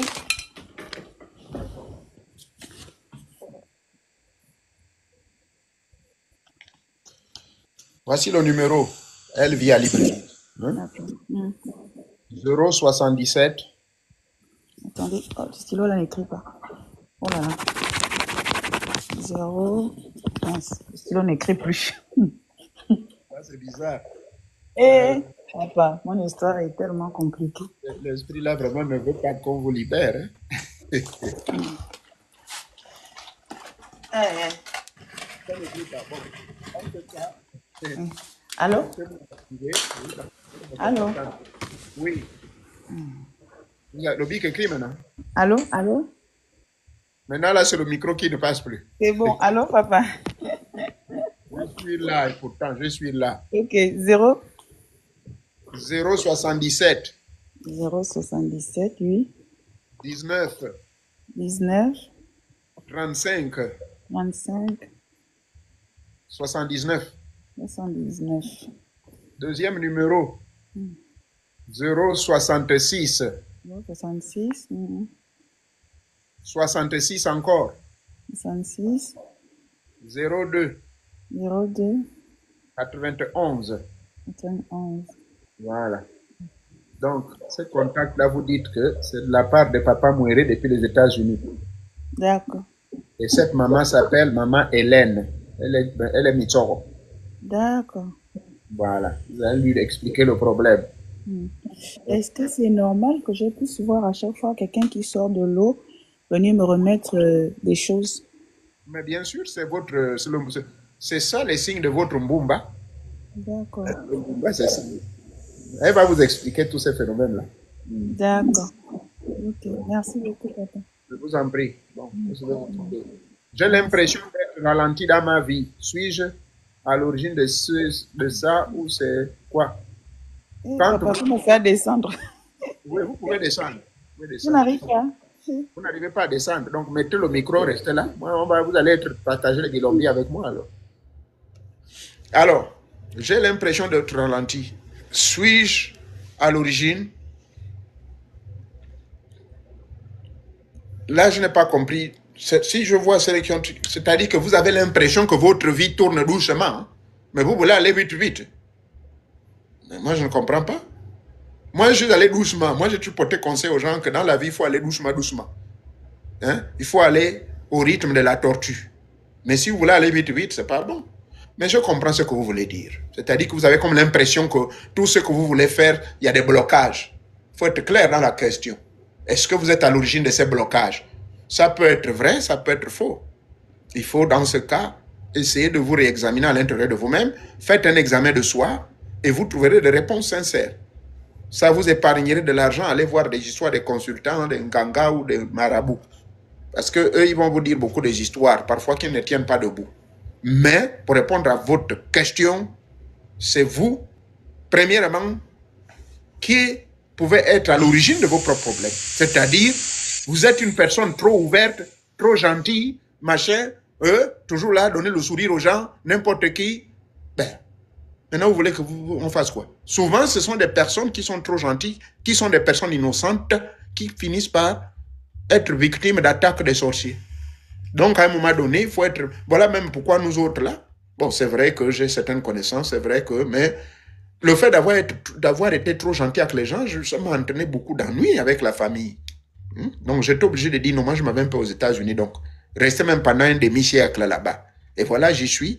J'ai atteint bientôt 25 ans. Et je retourne maintenant chez moi au Gabon. Et là où je suis allé, le terrain que je suis allé prendre au Gabon, là, il faut avoir un camion, hein, 4x4 comme ce que j'ai acheté là, quoi. Et conduire pendant 120 km pour venir voir là où je suis. Donc, pour répondre à votre question, c'est celle-là. L'origine des problèmes, oui, vous avez une certaine raison, mais malheureusement, vous êtes victime d'attaques. Et ces attaques sont de diverses origines qui résultent de votre comportement, que ce soit en bien ou en mal. Avant que je vous donne la parole, celle que je viens d'inviter, je vais répondre à la dernière question en ligne. Comment connaître l'élément dominant ou des éléments de ses enfants? Moi, je ne sais pas. L'élément dominant, c'est en fonction de votre âge, en fonction de votre signe astrologique. Parce que nous, quel que soit, moi, par exemple, mon élément dominant, c'est l'élément R, de la communication, de la connaissance, et tout, et tout, et tout. Mais, le deuxième élément, c'est l'élément feu. Je l'ai constaté dans ma vie. L'élément feu, parce que les entités, par exemple, la haute magie, m'obéissent tranquillement. Et le tout dernier élément, c'est l'élément eau. Et les génies des eaux, là, quand je les embête, hein, Ils me giflent parfois. Je ne veux pas jouer avec eux.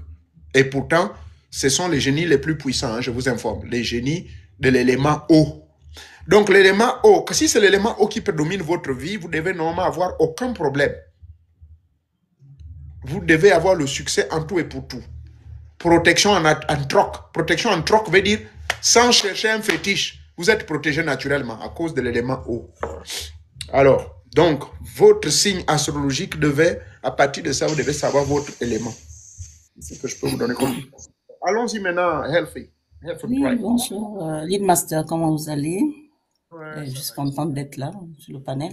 Je venais juste pour 2 questions. La première question, c'est bon, depuis l'enfance, je vois souvent les hommes d'eau, quoi, donc qu'on appelle les sirènes. J'ai une question. Je dois me méfier d'eux parce que ça fait pas longtemps je suis allée dans une chute et que j'ai vu apparaître. Bon, je sais qu'il y a des gens, je ne peux pas trop dire, mais est-ce que je dois me méfier d'eux ou le fait de tout le temps les voir, ça me demande de me rapprocher un peu. Donc, c'est une question. Ça, c'est un privilège que vous avez. Non, il faut au contraire les charmer, il faut les nourrir, il faut leur parler et chercher ce moment intime avec eux, de communion. Parler.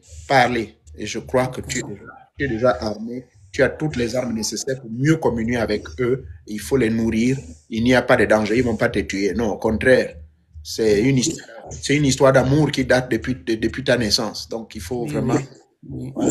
il faut plutôt travailler avec eux. D'accord. Okay. Et une autre, la dernière, on doit se méfier des gens qui font des consultations avec la croix de David, là, l'étoile de David. Bon, l'étoile de David, bon, moi je ne sais pas. Ils font ça comme encore. Moi je ne connais pas. Moi je connais seulement chez mon village, on consulte avec Igongo. Igongo veut dire la saga. C'est une consultation qui est née dans le Bouddhisme à l'époque. Bon, ça, c'est une amie qui m'a posé la question, hein, donc je viens reposer la question parce que elle voulait faire la consultation avec une dame, mais derrière elle, il y a l'étoile de David et bon, un Bouddha, quelqu'un qui est assis, quoi, comme quand on fait du yoga. L'étoile de David, ça, c'est juste des symboles. C'est son symbole qui lui permet de rentrer en contact avec son totem. Bon, moi, par exemple, il y a des moments par accident, les gens voient ça. Je ne sais pas si vous voyez. Non, ça va. Oui, ça va. va. Bon, maintenant, si ça, c'est derrière moi que quelqu'un est en train de consulter, mais ça, c'est le scarabée sacré qui représente simplement votre vol de l'esprit dans l'au-delà, donc qui vous encourage. Bon, maintenant, si quelqu'un a son étoile de David derrière, il y a 2 explications. Première explication, c'est la secte, c'est le milieu mystique auquel cette personne est initiée, hein, un peu comme chez nous avec le Bouiti Disumba ou le Bouiti Mitsok ou bien Bouiti Nkonde, il y a toujours nos symboles qui sont là. Il y a des calebasses que nous avons, il y a des instruments que nous jouons qui symbolisent, si vous voulez, la connexion avec ces entités. Donc, dites à votre ami que cette étoile de David, c'est tout une connexion avec l'entité ou avec le milieu où cette personne-là fait ses consultations, mais elle ne va pas lui faire du mal du tout. Non. D'accord, d'accord. Et sorry, Lead Master, pourquoi les prophètes font la chasse aux sirènes? Aux gens qui ont des sirènes, pourquoi? Mais parce qu'ils veulent travailler avec ces sirènes-là. Quand ils sont à l'église, ils disent que c'est un mal et tout, machin et tout. Donc ça veut dire qu'ils prophétisent. Non, la majorité. Ils sont hypocrites. Oui, la majorité des prophètes que je connais, même chez moi au Gabon, ils ont des gros fétiches. Je connais beaucoup qui vont prendre des fétiches au Congo-Brazzaville. Il y a une rivière au Congo-Brazzaville où on peut prendre des génies pour pouvoir travailler avec et avoir le succès de taper les prises, de donner des prophéties. Parce que ces génies, on les appelle des génies possessionnels. C'est-à-dire que c'est des génies que vous possédez et pendant que ces génies vous possèdent, ils vous disent tous des gens, ils vous donnent des prophéties, ceci, cela. Voilà. Tous ces prophètes-là, ils volent ça. Quand ils vous demandent à mettre des articles, soi-disant, ils vont brûler, ils vont jeter. Allez-y bien vérifier s'ils jettent. Ils les volent, ils volent. Quand ils vont jeter, ils jettent à l'endroit où se trouvent leurs démons, et bon, pour ne pas dire leurs génies. Et puis, ça. Il n'y a pas à se casser la figure. Ok. Merci, Lydma. Merci. Je t'en prie. Et bon week-end à toi. Merci. Merci beaucoup.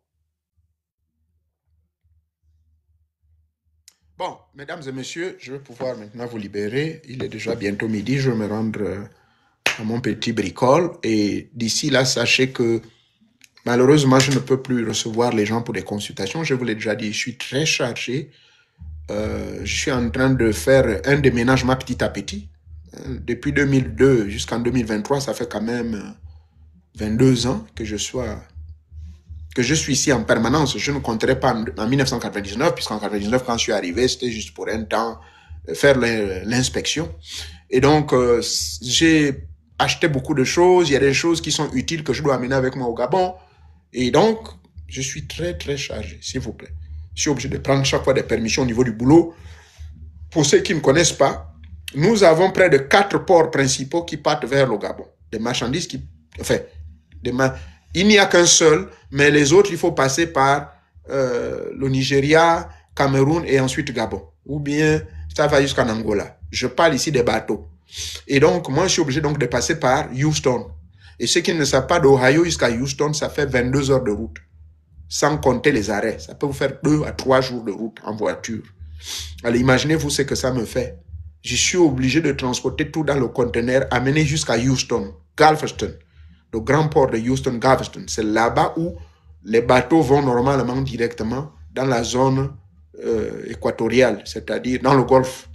C'est-à-dire ça vous amène en Guinée, puisque la Guinée équatoriale, comme vous le savez, a la présence de beaucoup de compagnies américaines qui sont installées. Donc, c'est ce privilège que nous avons, c'est que les conteneurs qui partent de Houston arrivent plus vite directement au Gabon en passant par la Guinée que ceux-là où il faut aller à Baltimore. Parce qu'il y a un port à Baltimore, un port à New York et un autre port quelque part là, j'oublie.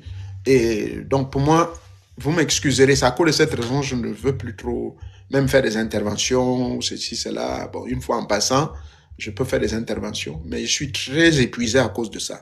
Donc, entre le travail, le déménagement que je suis en train de faire petit à petit, préparer mes choses, envoyer au Gabon, c'est le secret de personne. Je suis en train de me préparer de rentrer définitivement chez moi au Gabon.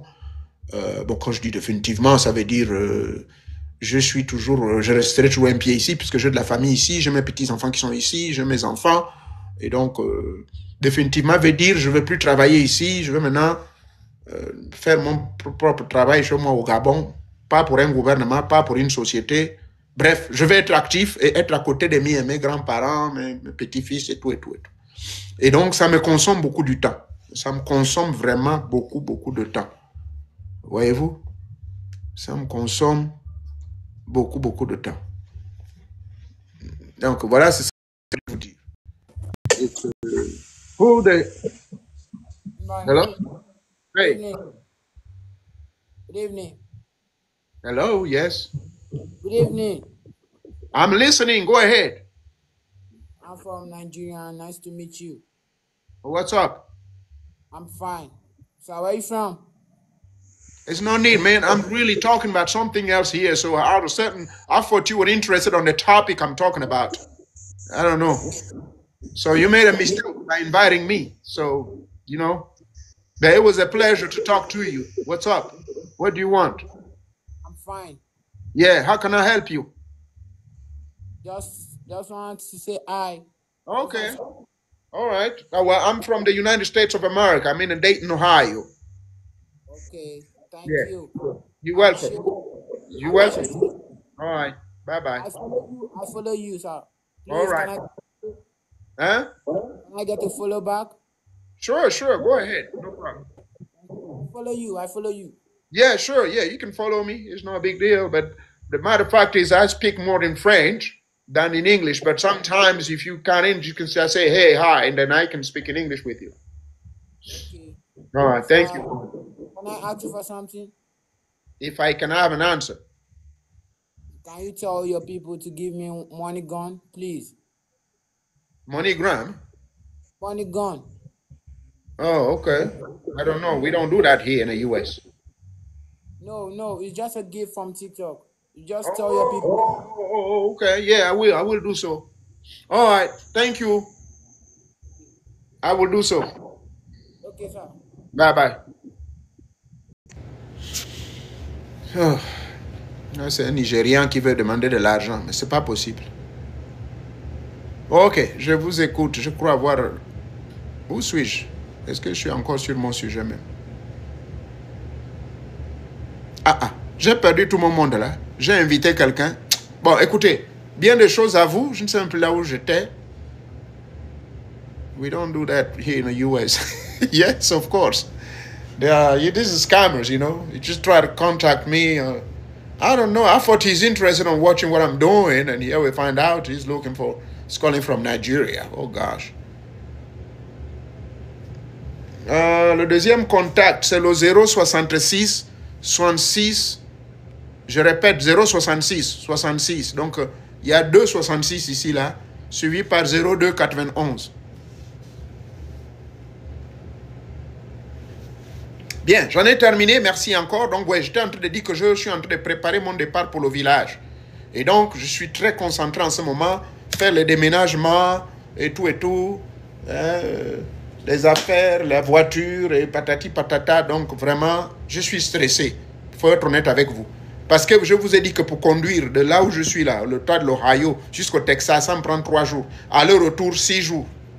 Au point où même les gens de l'État là me disent, mais c'est pas possible. Tu prends trop de permissions, je dis oui, mais c'est normal. Bon, j'ai droit jusqu'à un certain nombre de jours où je peux m'absenter sans souci. Donc, c'est un peu ça qui explique pourquoi beaucoup d'entre vous qui demandaient à m'appeler, ceci, je n'arrive pas à vous prendre. C'est ça. Je suis honnête. Je ne peux pas pour le moment. Attendez, soyez patient. Une fois que je suis installé chez moi au Gabon, là où je vais me cacher quelque part chez moi à Lambaréné, dans la zone de Ivouan, ceux qui sont de Lambaréné, on appelle ça comment? Pas Ivouan. Biwenye. Ceux qui sont de Lambaréné qui connaissent la zone qu'on appelle Biwenye, c'est là-bas où je serai caché. Il y a le lac, les poissons, les anguilles, les poissons grimpants et tout. C'est là-bas où je trouve ma belle petite parcelle, tranquille dans ma maison, mon bungalow là, de 2 chambres. Les gens pourront maintenant venir me voir tranquillement là-bas, dans le quartier qu'on appelle Biwenye à Lambaréné. Mais pour le moment là, ne me demandez pas de consultation. Je peux peut-être faire des petites vidéos. Donc j'en ai terminé. Maintenant, les gens qui me posent trop de questions sur la politique. Ah, tu as des Biwenye aussi? Mais c'est grave. Mais donc, est-ce que tu as connu le vieux Ngwamba? Dans la zone d'Ivouan. Je ne sais pas quel. Ah, mais ça, c'était mon papa spirituel, hein, le vieux Ngwamba. Il avait un neveu, un enfant là qu'on appelait Mianjokwe. Mianjokwe. Ça, c'était un grand frère. Bref, bien des choses à vous. Bon week-end et d'ici là, portez-vous bien, on garde le contact.